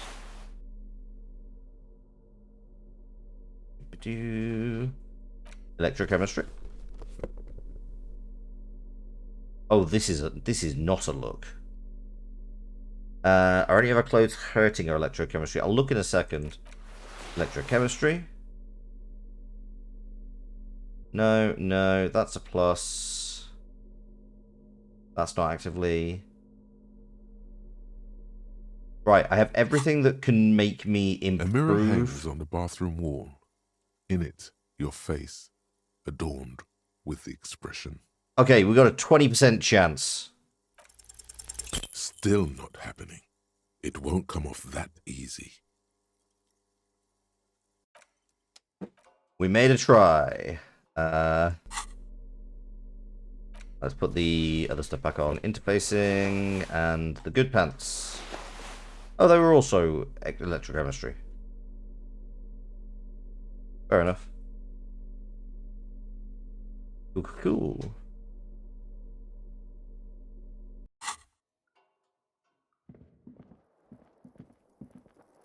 Okay, is Kim downstairs? I imagine he'd be downstairs.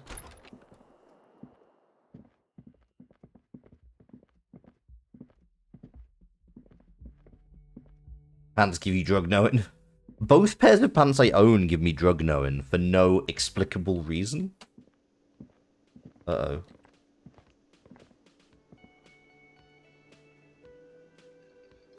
Hey. Yes? Who are you? You have the Revachol thing. In an RCM patrol officer's uniform winces as she notices you. I would really prefer not to talk to you right now.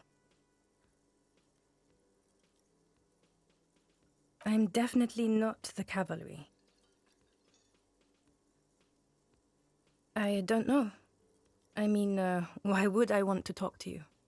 Have I wronged you? I've done that to a lot of people.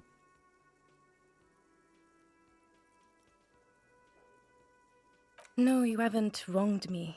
It's okay. Something changes in her. It's pity. Pity comes over her. Okay, fine. Let's talk. What did you want? What does one talk about with a fellow officer? What precinct are you What from? precinct? Fucking deranged lunatic. Wait, is that the guy from the pawn shop? You're getting an intellectually unsatisfying vibe from this conversation. Maybe you're doing something wrong. You look like shit. The ruffled face reflects in the man's sunglasses. And I don't mean that as a metaphor.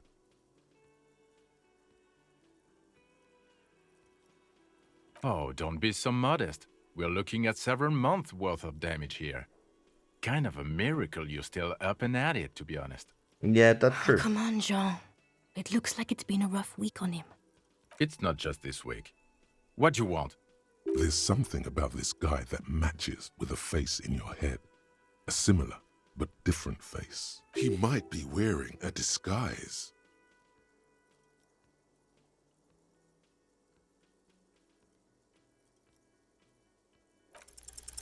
There's something that binds you to him. Some kind of an outfit, maybe. A uniform. Are they IG? I don't know. I just found the uniform is metaphorical. I'm actually seeing the working class, right? I want to say, yes, I think. I don't want to Then ask don't. that. No one's forcing you.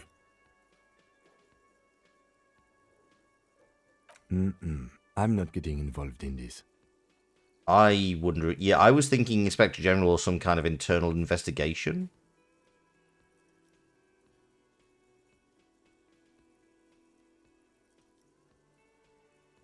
About what? You don't look like a cop. You know what you look like.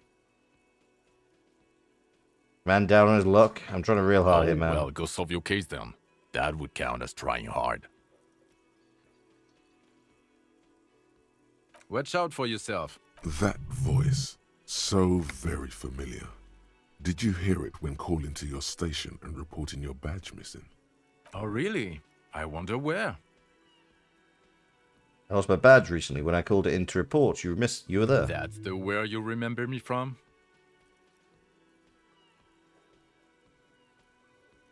Okay then.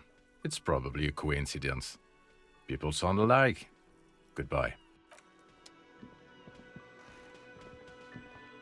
Well, I'm certainly flavor of the week. Oh, hello, dear. There you are. Okay, nothing new there. Who are you? Hi, gendarme. Another rendezvous. Hello, adjust your tie. Hello, hello. So what brings you here?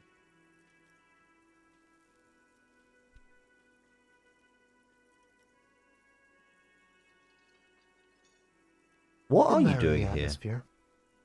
What about you, officer?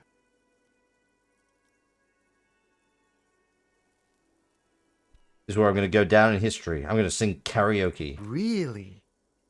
Well, I look forward to that. I met You your Sunday did? friend. And how did you like him? I mean, he's a government official, and he's very government. Ah, shoot. Why not? A Who is visitor he? from the first world. He's not like you and me, gendarme. He can always return to his opportunities in Occident, Sur la Clé. Still, His coming and going brings some life to the village. Mostly his coming, presumably. Or is it just money? I don't know. Friends, I told you. Sunday friends. Friends who like to get together from time to time. What does it mean, a Sunday friend? That he won't be there when times get tough, I guess. Is that even a friend? It is. On Sundays. He has keys. And he likes the view. To the sea, I mean. I don't want to talk about other people. I want to talk about you. What about me, gendarme? Maybe about the muscular type who came to investigate the crime. Let's see. He knocked on my door a few days after the lynching. I think he was going through the entire building, asking questions. What did you tell him? That I didn't see anything. What friend? No, I don't think it came up. What do you look like? Muscular, handsome, strong, like one of those military types.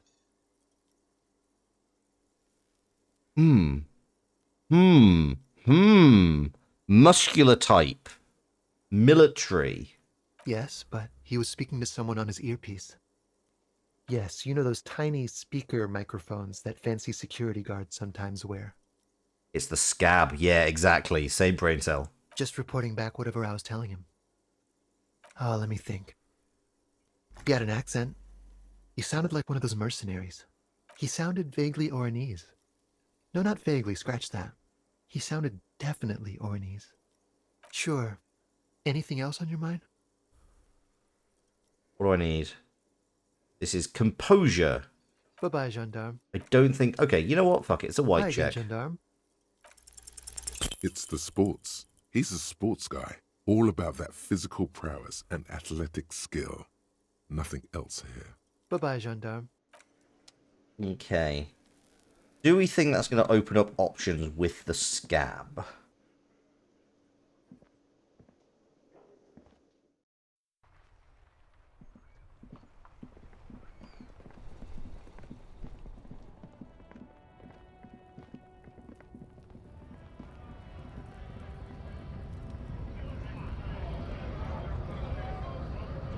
Right to work!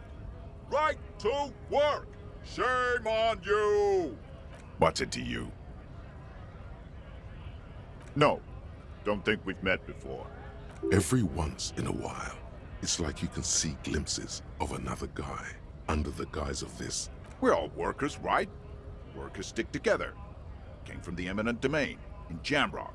Backgrounds in odd jobs, heavy lifting, cargo hauling. Worked at... Pretty okay as far as lies go. We're done here. Yeah, he's definitely a merc. Absolutely agree. Do I have anything in my tear bag right now? Oh, I do. Not going to get me much, but I might as well stick it in here.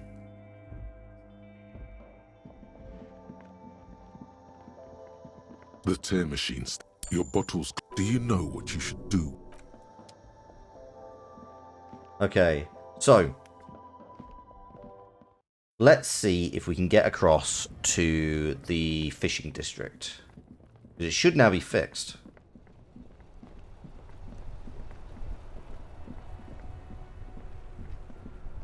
I don't think we have anything currently going on over here. Okay, this is a thing. Oh, you the workers just repairing it?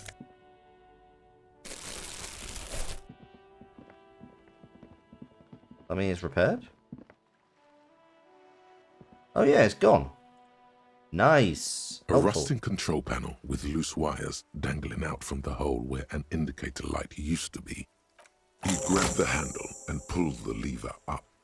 As soon as the metal connects against the contact pins, you hear a loud clunk. Then, the water lock starts moving. Excellent. Okay. So we got a full day. We can start by going across here.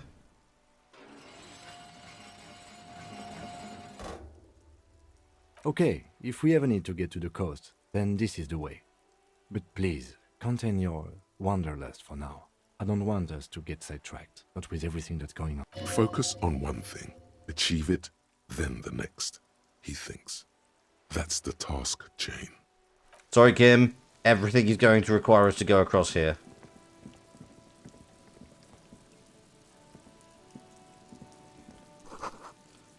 Comes with electricity. Okay, let's start learning our way around. What the heck? Oh, I see. I can't actually go up there. This is the one thing with isometric games I sometimes have difficulty with, is that it's super hard to identify certain things. Traffic beyond the gate, more abandoned than motor lorries.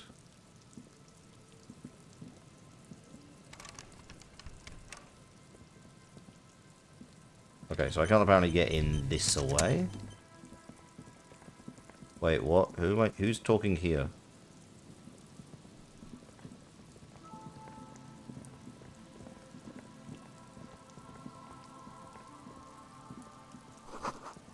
Breaker box power the radio pylon. Maybe there's something inside. There's some money. Sweet. Decades old contract adventures. Children play on them now.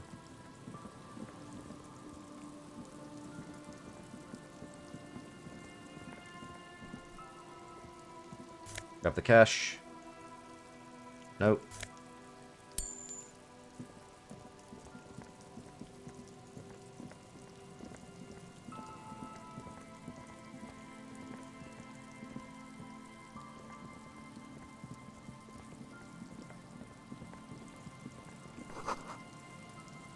Someone's broken down the fence and the barbed wire. I wonder if that's where our car...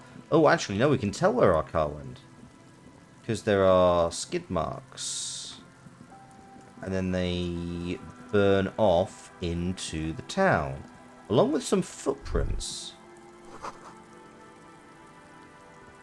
Creaking ahead, a broken axle grinding. I'm going to guess that's our car.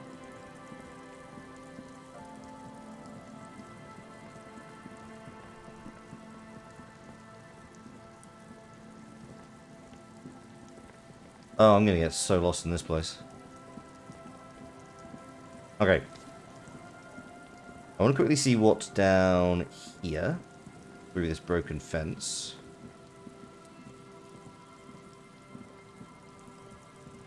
Ooh, there is a swing set here. Maybe this is where the girl plays. Ah, no one's been here for a long time. Fair enough. Wind is corralled by the 4-story buildings around this yard.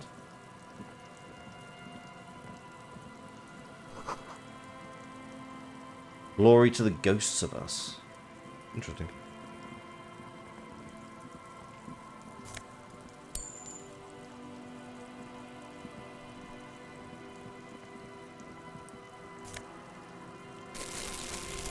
You know what? Bit of cash. Why not? Someone's left their music collection beneath a tarpaulin. Ooh, nice.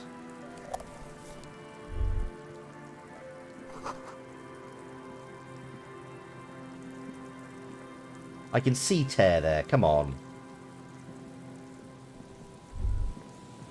Rust peels off the bent iron posts of the swing. The wind whistles through the skeleton of the small house behind you. Yet someone used to live here, laugh here. Thought it was a good idea to build a swing, even. In this yard? He's assessing the situation. Someone thought they could have a summer house in a bloc obscur, for cheap. It didn't work out. They abandoned it about a decade ago. What's a bloc black obscur? block, a part of the city left unrenovated after the war, or one that has fallen to gang violence, or has become inhospitable in some other way. On aerial photos, block obscures look like dark squares, hence their name. Practically, it's not an official term in any way, but look around. No sewage, broken power lines, crime, drunks. Grim. Life is tough in the blocks. It's no place to build a summer house. Yes, and you picked it up because you're a post-apocalyptic scavenger who collects trash and magnesium blisters. It's not meant as nagging. We should move. I don't think we will solve the murder with forays into the urban hinterland. I mean, I politely disagree.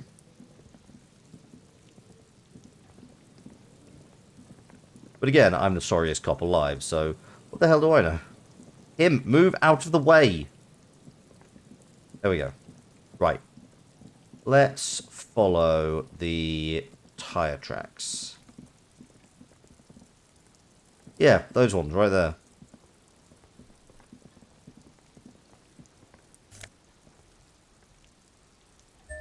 Take a banged up fuel canister, sure. Bottle drained of all its booze is frozen to the ice. A banged-up motor carriage lies half-submerged in the icy water, slowly sinking into the Insulindian Ocean. Only the cabin top, rear wheels, and the engine remain visible. It must be cold and lonely down there, in the icy water. Remember the tire tracks in Martinez? This is where they were leading. It appears to be so. I agree. We should definitely investigate. You get a sudden, sinking feeling. Stomach acid comes up as you look at the motor carriage in the deep, dark, cold water. Was there somebody inside? The logo is too deep in the murky water. You can't make it out, but you do see a monkfish float by. Okay, let's The investigate. motor carriage is properly stuck in the ice. Getting it out would require a team of specialists. The ice hasn't closed around the vehicle yet. My guess is it's been here since last Saturday or Sunday. The estimate is correct. The incident probably occurred on Sunday evening. Oh, if it was Sunday, because that's when the guy died. So I think this person, this contained the Hardy girl. Let's wait for the low tide and see. Great idea. Then we can get the things inside. The joyrider must have left something good inside. Guns, papers, maybe a cool jacket. A joyrider jacket. Okay, when's that going to happen? An hour or two, tops? Okay, well, let's come back at 10 then. Oh, we actually have to do this. As you sit down in the old, rusty playground, the world around you becomes very silent. The hinges creak under your weight, dangerously so. You probably stand Nothing up. but the sound of seagulls high above in the sky, echoing like distant laughter. Ice cracks around the blue motor carriage in the sea. Sure, I'll whistle the tune. The tune on your lips forms a strange yet undeniably beautiful contrast with the surrounding bleakness. The lieutenant gives you a quick glance, then, still looking straight ahead, he joins you with a higher pitched and slightly more melodic trill. Oh, that's adorable. Two birds on a wire, whistling by the seaside, looking at the water and a sunken car. The wind blows. In the distance, behind the church, some vagrants are having an argument over a bag of tear they found in the reeds. Further away, a flock of seagulls lands. The clouds pass in the sky, and the shadow of the swing moves like the hour hand on a timepiece. 30 minutes have passed. Looks like this might take a while. Time to present a good topic for discussion. Harry. Harry, buddy. Oh, that's just going to be taken as racist. I believe it's following a pattern set millions of years ago by cosmic forces. But I suppose it could move quicker, yes? Clouds on the horizon grow darker, and the shadow of the swing set keeps climbing. You hear the distant rumble of the city. 30 minutes pass. Oh, actually, good question. You have to decide with either the strikers or the shipping company. Who would you choose? Luckily, I am already a member of an independent organization, and therefore do not have to choose between a rock and a hard place. I understand. You're saying you're siding with the Your Union. voice echoes on the water, strange and out of place in the environment. 30 more minutes pass.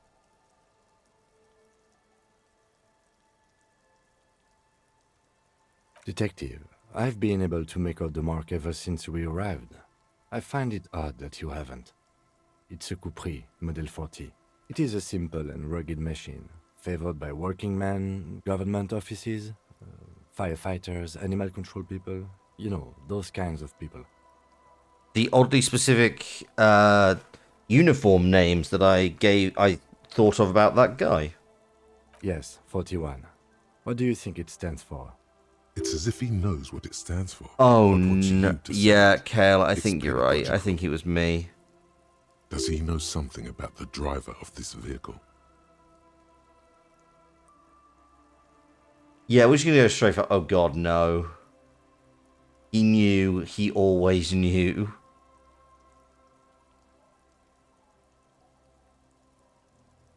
I'm sorry, Harry. I'm so sorry. 41. Precinct 41. A massive pit opens up in your stomach, and the most terrible feeling comes over you. No. Just nope. Say no to this, Harry. Oh my God, it's mine. I drove my car into the sea. I'm afraid so, yes. It looks like you started in front of the whirling, jumped over the canal, and then drove your vehicle in the sea right here.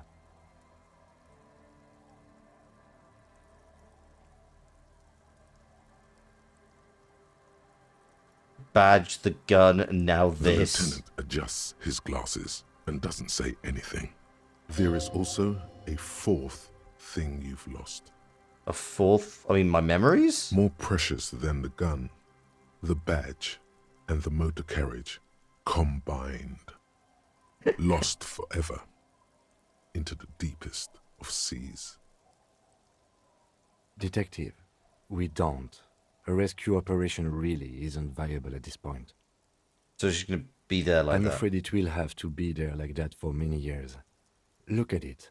Parts of it might be salvageable, but overall, this machine is a write-off. They're not going to take me back after this, are they? People are more valuable than machines. Training a police officer is even more costly.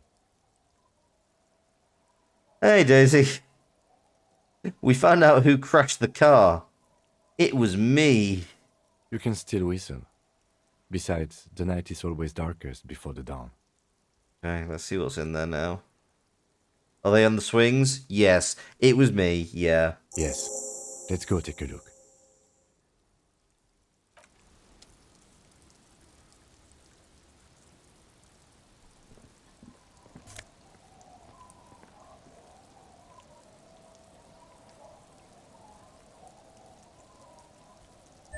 I found my badge.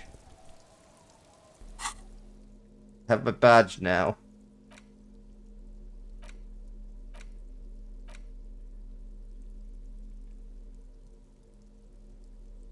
A police badge on which you see the photo of a man. You. Some seaweed is stuck to the back. I found my At badge. least something good came out of all this. I can go talk to the boat lady, yeah. Sorry late, you've been slogging it, studying audition hell and forgot it was Thursday. Oh, don't worry about it. It's always a pleasure to have you here. Encased between two durable plastic sheets is a bluish card with lines of information and a watermark in the shape of the street grid of Revachol West. I can indeed go and talk to the boat lady. You see I will do a that. photo, a name, a rank, a document number, the date of issue, and, in the lower right corner, your precinct. The man keeps winking at you with his green-grey eyes. The photo is old, no doubt about that. Oh, someone auditioned using Hades Town. Oh, nice. I probably could. I didn't even think about that when I was thinking folk. I went straight to the old Irish pub standards. But the badge is new. You used an old photo for a new badge. 8, God. maybe 10 years. The guy in the picture is rather good looking. He's got a nice haircut and is distinctly lacking in massive sideburns. He's What winking. do you think? His face is already contorted by the expression, although it looks less grotesque on him than it does on you now. No shades, but apparently Lou was singing along. Fantastic. I love that.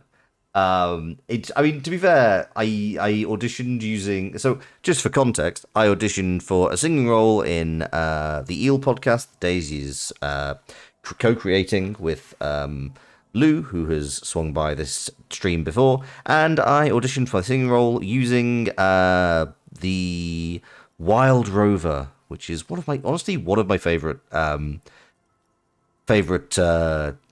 Irish folk songs.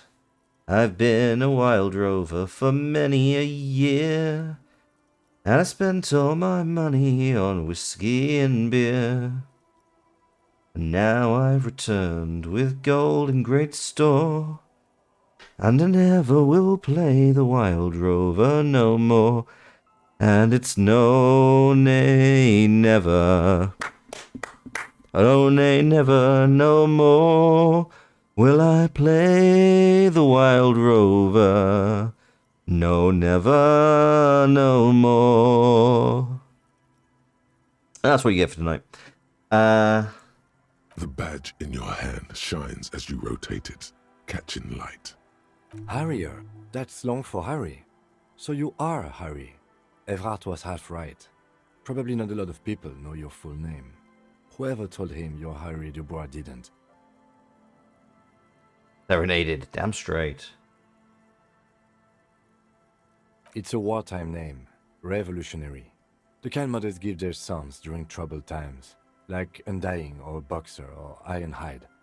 You sound the wreck of Edmund Fitzgerald. I don't think I've ever heard that one. A name like armor. Harry Dubois it is then. Pleased to make your acquaintance, Harrier Dubois.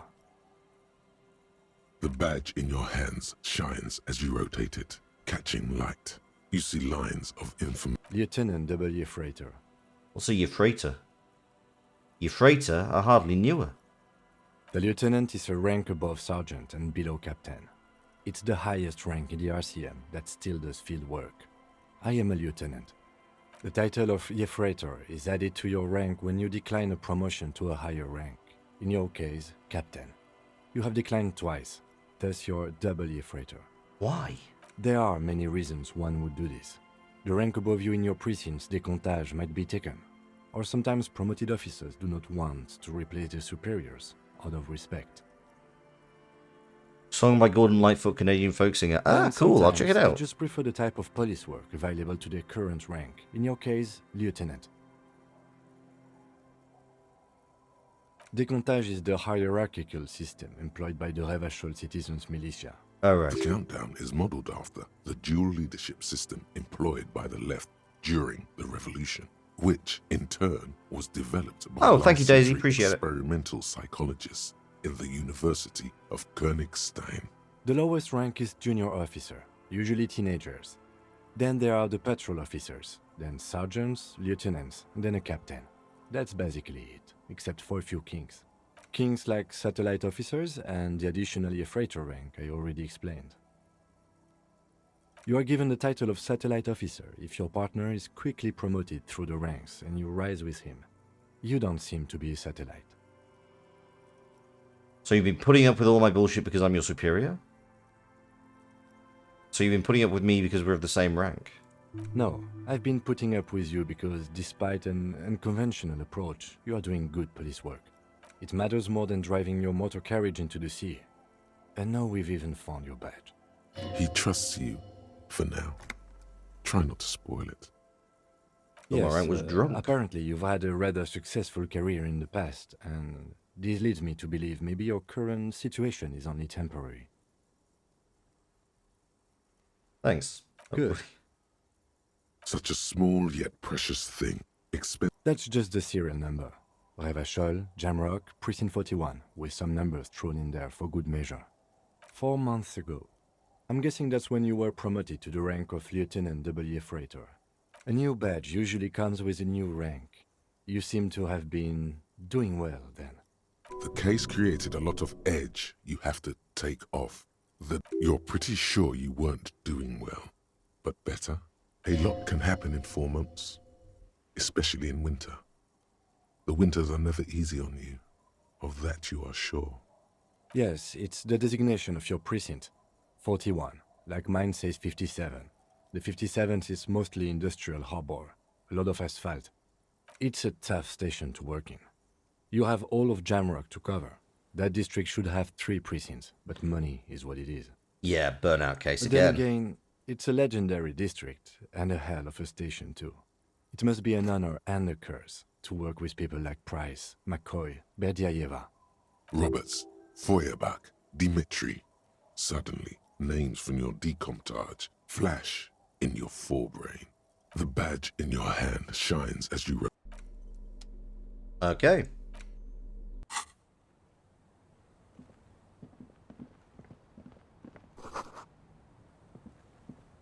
Footprints in the snow lead away from the accident? Okay, that's good to me.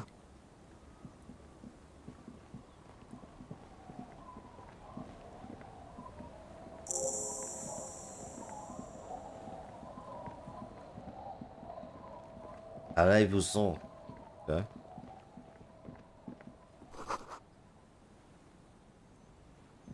You have a dim memory of finding his car when you played, and you think you died of morale loss. That tracks.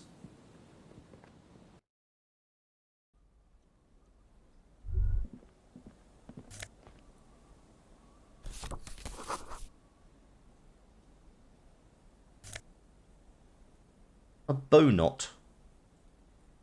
Oh wait, hang on.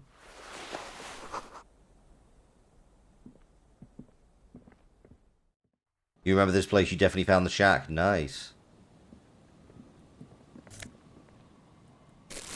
Hang on, hang on. Additional drama. Fuck yeah.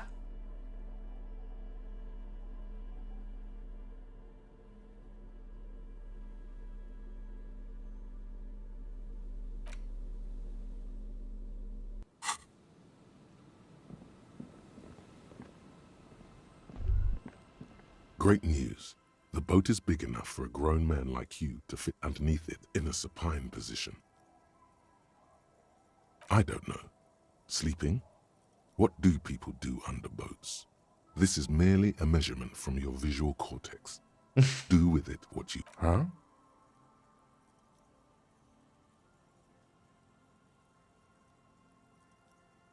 I'm gonna live under the boat now. Sarcastic self-pity is not what we need at this moment, officer. I understand the situation looks grim, but we must continue with our investigation. You have a home somewhere. All cops do.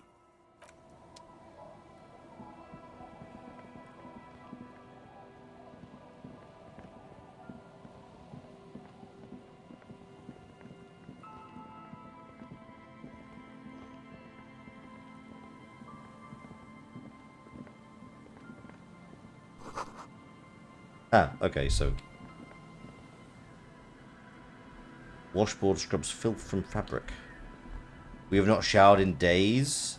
I mean, least of our problems, honestly.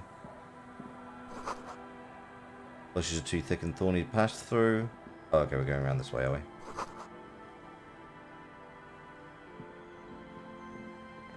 The worn and beaten wooden planks of the bench. We can sit on benches after we... You can revisit the bench if you ever need to pass the time when Lieutenant Kataragi is gone. Yeah.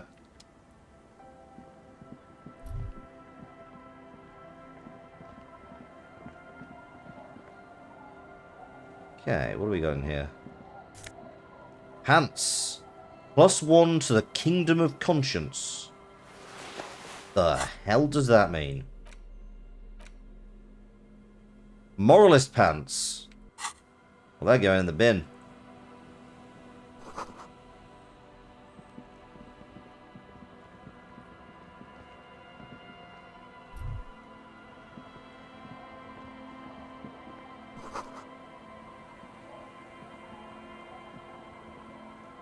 I'm here.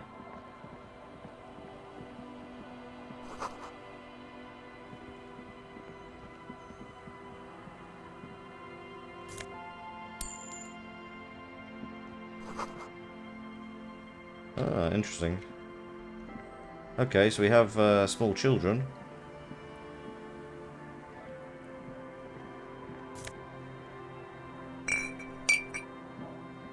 Okay, so we got people to talk to.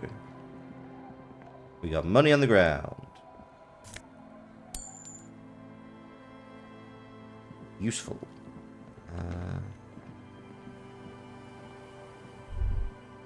A drop in temperature, an easy flow of air, an empty street.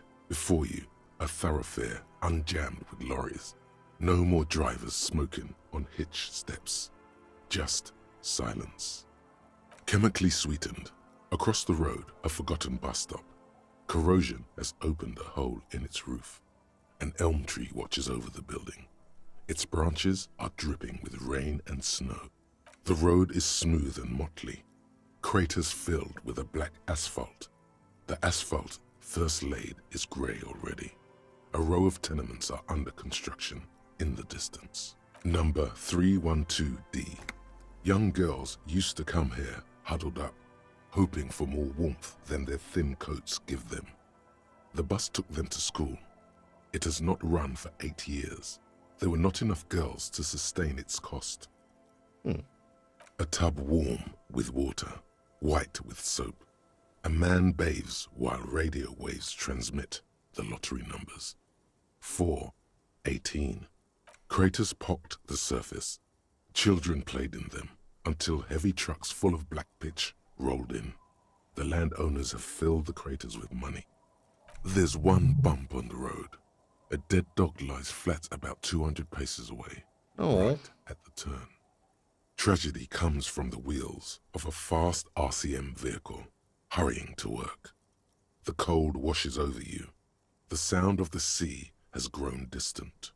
Yeah, possibly. The wind moves the aerosol. A detective stands behind the boom barrier.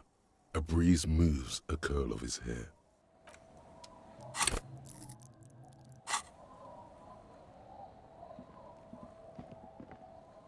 I can't come... I inexplicably cannot come past this barrier. Fine.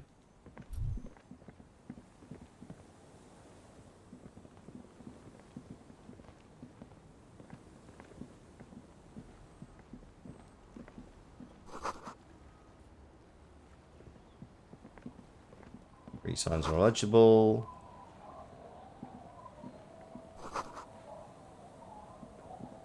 Okay.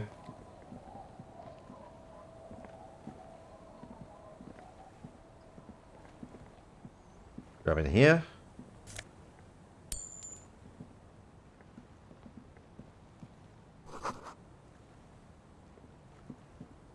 Okay, let's have a chat to people. You speak my language? You're not sure about the melody, but it might be South Samaran, possibly Sigayan, also known as the apricot suzerainty. Welcome to the fishing village. Please lean in closer. I have cataracts. Lean forward. Oh, welcome, police officer. We don't cause any trouble around here. And we don't want any trouble either. That's fair. We are not here to cause any trouble, madame. Sure, we'll go with that one. Of course. Last time we saw you around here was 12 years ago. You also came to take care of trouble then. Wish you did. But still, in Martinez, you're considered an ill omen. I'm guessing she means you as in general. Is Kim French? Yes, Kim's French. No, not you personally. I meant the RCM. Some of the men got into a fight. One of them killed another. Locked himself in that woodshed over there. He was brooding, needed some help opening the door. You got it open for him and took him to think about what he'd done in a more secluded place. Somewhere more quiet. She says it as if he was on some kind of spiritual retreat. Maybe they are afraid. Why? Because you're an ill omen. Fair. But you're still welcome here. As long as men with guns aren't chasing you. And maybe even then. Because that's the kind of fishing village we've built. I'm sorry there's not a lot of room to park the motor carriage. Oh, I found a and not space. a lot of houses. Or a lot of people. My kids are long gone, searching for treasure. So are others. Ah, look at me ramble on. What brings you to us?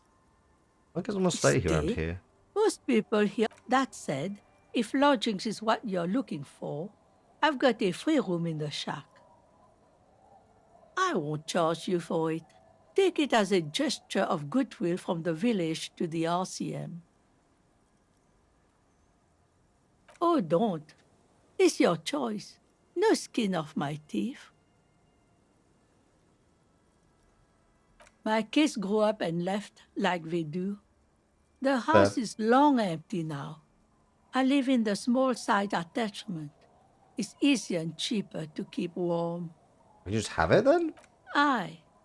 The room is pretty bare bones, but it's got a bed and roof over it. That's more than some folks have around here. I'll be honest, it's more than I have at the Whirling in When Rags. Varson communist revolutionary Ignas Nielsen was in hiding, he stayed in a hut on the Boreal Plateau for 10 months. What the... Okay, so I can just choose to be racist. Cool. Or not. You best not be plotting another revolution under my roof. We barely got through the last one. But the room, do you want it? You've got yourself a tenant. Don't make an old woman regret opening her house to the police. Well, if you are not in the hostel in the morning, I'll know where to find you. Here, in a shack. Is it really He's worse? also relieved you're no longer in that room. Just us. It's barely a village anymore. We almost don't exist. This is pretty much a non-place. A gap. A blank spot on the map. Just a cluster of nameless shacks on a nameless street. A liminal The place space. is so pornographically poor, it's not even funny. Jesus. Don't say that.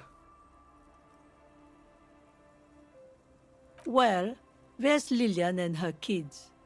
A few new folks live in the house to the east.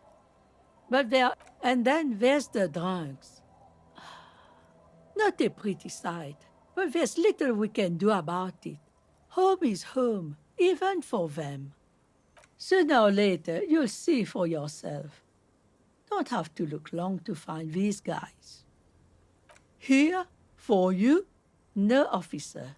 The only money we None have of you are here ever is here at some all. coins the drunks tried hiding from their women and then forgot about. Over there, you can find more of the same. Shacks and trees growing wild. That's the pox. Between here and Jamrock, a dusty sea of old trees, all covered in industrial soot. Small houses under them. An old military hospital and its surroundings. Or it used to be, during the time of the suzerain. After the war, it was turned into a goodwill hospital for shell-shock veterans and folks looking for some quiet in the old sanatorium gardens. Now the area is crisscrossed with nameless streets and makeshift cinder block houses. Shacks as far as the eye can see. What happened to the hospital? The goodwill ran out. Ah. The staff left and the place was shut down. It's long gone by now. The lack of wealth is the one thing we've got in abundance. Riddles. Fits with the general ambiance here. Aye. Sometimes it's as though I'm also gotten lost inside this nameless nothing. I'm lost too. Oh, it seems to be a common theme these days. Maybe I should stay lost. Maybe it'll be easy. But right now you want something from me, right? Yeah, sure. She nods, rinsing another piece of cloth. Not much. There's the abandoned church, the DeLorean Church of Humanity. It's been there since before my time, even. Why is it abandoned? Some things just don't fly, officer. Look around. Who'd go to church here? They built it 300 years ago. Must have been nicer then. So, they don't hold services there anymore? The Ecclesiastes? No, we've tried, but things just keep happening. Crime, accidents, other things. The place never stays open. It's a pity. It used to be such a nice church. She's not telling you all she knows. Keep her talking. Well, there's that music. Music from across the sea. Huh. It started a few days ago, and now it's blasting, even through the night. Flyzo, thank you for swinging by. You'd love to watch the stream, me stream more of this, but you're in your own playthrough and don't want to be spoiled. I absolutely get that. Thank you very much for the wishes of power and blessings. If you do want to catch some of my streams, I am also playing Hollow Knight. I will probably do something broadly similar this next week to this week, where I'll play Hollow Knight on Tuesday and more Disco Elysium on Thursday, just for a little bit. Hale, thank you very much for the hydrate. Didn't realise we were getting quite so croaky. But yeah, thank you very much for swinging by, Flyzo. It's really appreciated. I do hope you get the chance to swing by again when I'm not at risk of spoiling shit for you. Suspicious-looking people are sneaking around the church. Suspicious-looking people, I don't like that. Drink water. Interesting. You could look into this ruckus if you have the time. And I will. Before you get to the church, there's some ruins, an apartment complex, or some kind of electrical plant. Run-down bunch of houses, empty. I don't know exactly. A pre-war place. It used to be something, before the war. Fair enough. Of note, the old fish market up on the boardwalk. But it's closed.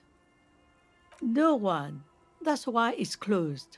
Really did run into that. Also, thank you for the stretch, Kel. Back when I was young, and so was everyone else. Now, what catch we do bring in goes straight into a lorry for the Delta or somewhere else. There's a unique accent. It's definitely like a francophone nation. What? You're one of those real estate people with big plans? If you want a development opportunity, you can check out the abandoned building over at Land's End. Used to be a supply depot, we think, sending goods and ammo across the bay. It's jammed shut though. We tried to get in, see if there was anything to sell or scavenge, but and now you know everything there is to know about this coast. Thank you. Me? No one. Just an old washerwoman. Mother called me Isabel, if that's what you're asking. And my married name is Sadie. Now it's your turn, Mr. Lieutenant Double Yefreighter Harry Dubois. Quite a handle you got there. So many titles. One of them double. Indeed. Right, can I chat with these kids? Oh god, are they going to be awful as well? The scruffy-haired little boy kicks a stone. Lillian. He can't be more than 5 years old. The other one looks indistinguishable from him. He watches his brother kick the stone with his tongue lolling out of his mouth. The kids don't reply, absorbed in their little game. The stone-kicking one becomes frantic all of a sudden, as if that's something to be scared of. The obvious fact that you just stated. He looks just like me. The boy doesn't answer. His brother throws another rock. Both of their hair is covered in some kind of dirt. I mean, this is pretty much what I expect from a 5-year-old, yes? You're bad with kids.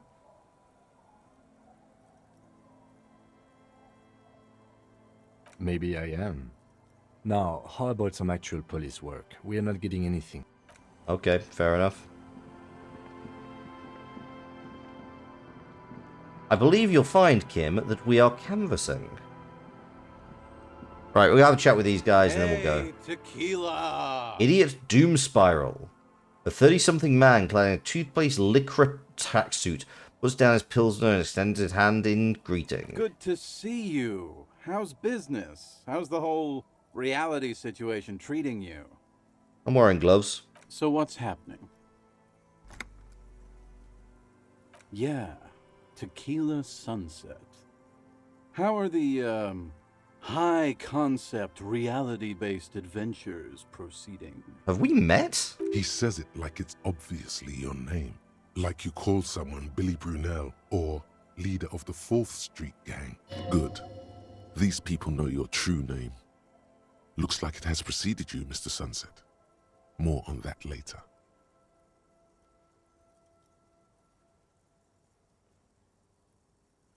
Makes me aggressively sad. I know what you mean.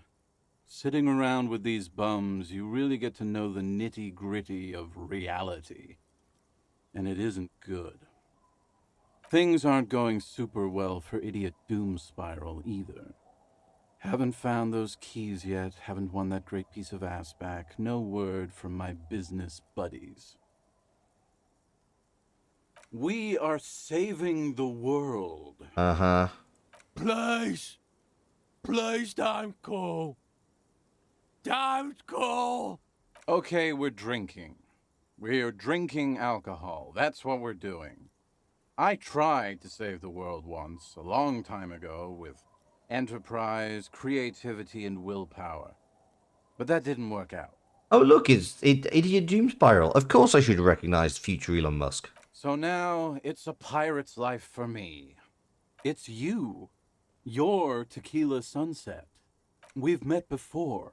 No, you sure don't. Aha. Do you want to know how Tequila Sunset came Future to be? current. The screen looked like a giant duck. Weird. Tequila Sunset. Something ominous there.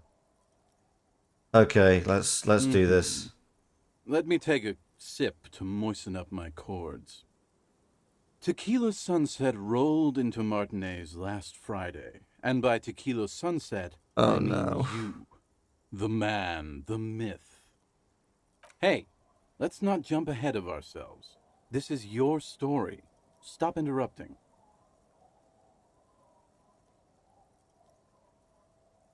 White thingy with a neckband. What?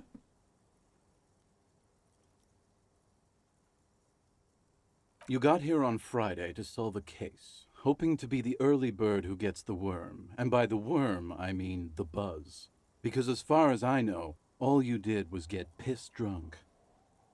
Oh, I see. So this pipe with the guy sticking out of it. Ah, I see what you mean. Word on the street is you went around the local hostel telling people that you're a police officer. Ah, and yes, it we've would heard be this bit. really fucked up if you shot yourself in the head. Oh yeah, that's totally your style. Yeah, I remember the this. lieutenant's brow is furrowed. He's listening as casually as he can. Yeah, not the first time this comes up. Hey, man, I'm not judging. This life's a valley of woes. Some of the highest concept people in history have killed themselves. And been drunks. Either way, it was a late Saturday night when we, the Union of Moribund Alcoholics, got our drink on. Nothing remarkable about this. We get our drink on 24/7. Makes everything warm and glowy. I trust you know the feeling. One moment we hear the sound of a motor carriage revving up somewhere on the plaza, followed by a series of dings and bangs. Yep. Do you remember the sound of wood cracking? Naturally, loud noises pique the interest of anybody owning a pair of ears. That's just the reality we're in. Naturally. Anyway, there was a brief silence. A gasp of silence, if you will. Followed by a real commotion. We heard the carriage careening towards the coast at top speed. Sounded like someone jumped the canal. We grabbed our brewskis and rushed to the jetty. Never underestimate the speed of an alcoholic. Uh-huh. What we saw was a sight to behold. A beat-up police carriage containing you. Right there on the beach. How did I get back You to revved the whirling engine in and rags? Screamed at the top of your lungs. The time hath come! So, naturally, being the curious cat I am, I asked what time hath come. To which you replied, "The time hath come for Tequila Sunset, the end of all things." Oh god, what happened next? Your reality contracted. You jammed the pedal, plowed right off the jetty, and through the ice. Your hands cramp on the steering levers. We ran towards the ice, whilst you crawled your way out, miraculously unhurt. We drove our car covered in across a gap Like some kind of and sea monster. then drove it into the sea. When we finally got there, you were sitting on the beach crying. You said that your badge and uniform were in the car. It was too late to get in there, though. The carriage had sunk too deep. Recognizing a brother in need, We offered our condolences and invited you to party with us, which you naturally agreed to. We asked about the whole tequila sunset thing, and you told us it was your name now and insisted that we all call you that from then on. Cool, my real name is Harry. No, that's just what your mother called you. Your real name is Tequila Sunset. Just embrace it, brother. Ours. It was an all-night drink-a-thon. Then, at some point, I think it was Sunday morning, you got belligerent and wanted to talk about Revacholian women. Oh god. How they're beautiful and also whores and so on. Oh god. How one of them fucked you real bad. Oh god. After a short while, you crossed the event horizon, looked sullen, got up, and left without saying anything.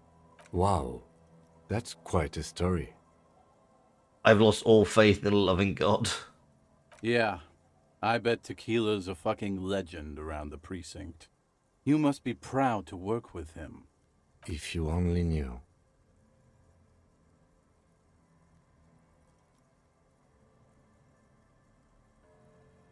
Beside your gun and your badge, you said something about your hope or heart or something. To be honest, the details are a little hazy. Good spot. In retrospect, I guess you lost your motor carriage too? That's a big one. Thank you. You were pretty vague about it, but you kept saying you got fucked real hard, and that we've all been fucked too. Please, don't open that door. No one's fucked me. I do the fucking around here. Abigail! It seemed pretty painful, to be honest with you. If I had to guess, I'd say you're still working through some shit. Okay. You told us that they were a bunch of fucking losers whose main interest was cramping your style. Well, that seems fair More enough. like you were cramping theirs. Also no fair. specifics, though.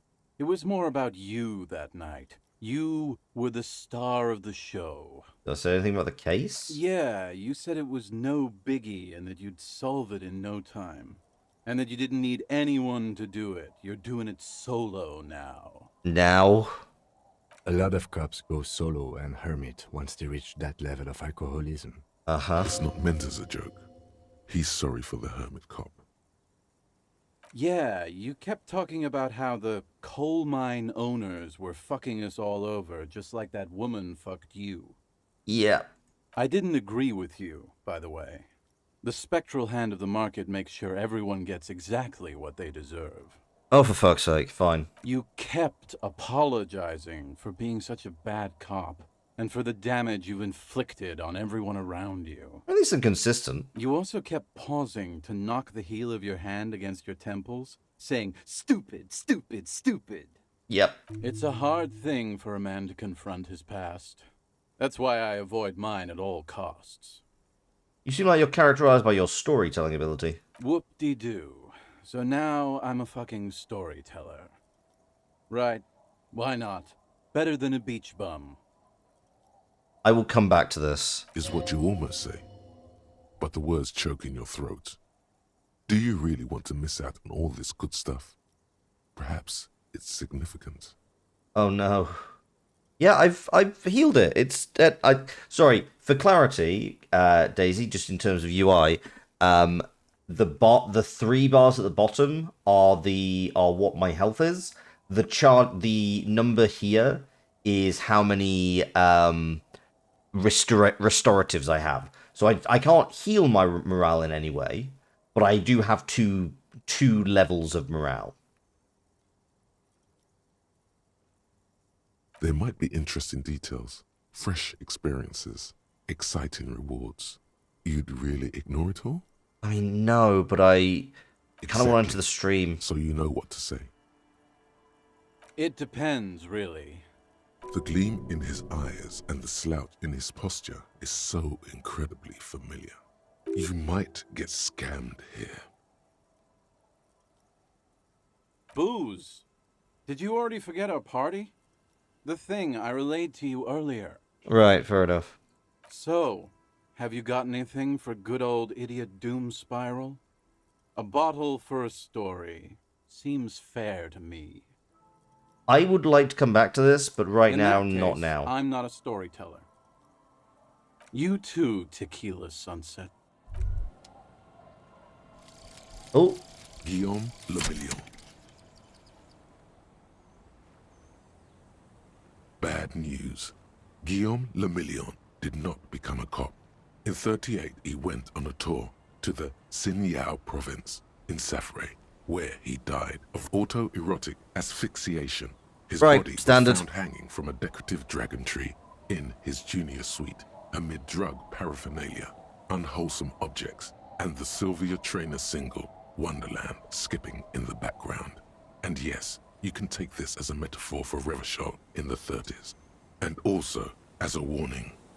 What bonuses do I get from this?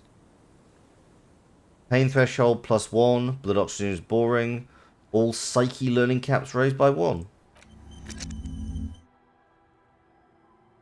What a weird thing to have.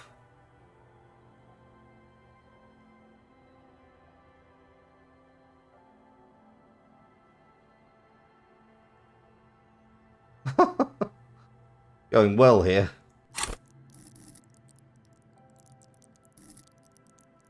Wow, my drama is off the goddamn charts. As is my empathy, for that matter. Anyway, on that note, I think we're going to come back to this next week. I'm away this weekend, so I will not be streaming. I may try and throw in an extra stream here and there over the next couple of weeks, because I don't know what I'm doing on weekends. So, yeah, I still want to be carrying on with Hollow Knight and with Disco Elysium, which just is its own entire... It's such a weird thing. It's like, you start with, like, Hollow Knight, which is a very, God, what's the phrase? It's very stressful, and this gives me a whole other level of stress, and, yeah, I'm not really sure how to go about that. I'm giving myself a lot of psychic damage just by playing these two games side by side. But, anyway... you might go play it yourself tonight. I hope you enjoy it. In the meantime, just because they're a friend who's streaming, we're going to go run over to Lady Beaver. Yeah, it's been an absolute pleasure streaming for you. I'm going to get myself ready for bed. Going to go off. But yeah, thank you so much for joining me tonight. It's been an absolute pleasure streaming for you. Hope you've had a good one. And until next time, I've been Loxley, Seder Astrashi, the Capring Card Shark, the Board Game Goat. Signing off. Ta-ra. Oh, my voice went weird. Ta-ra. There we go.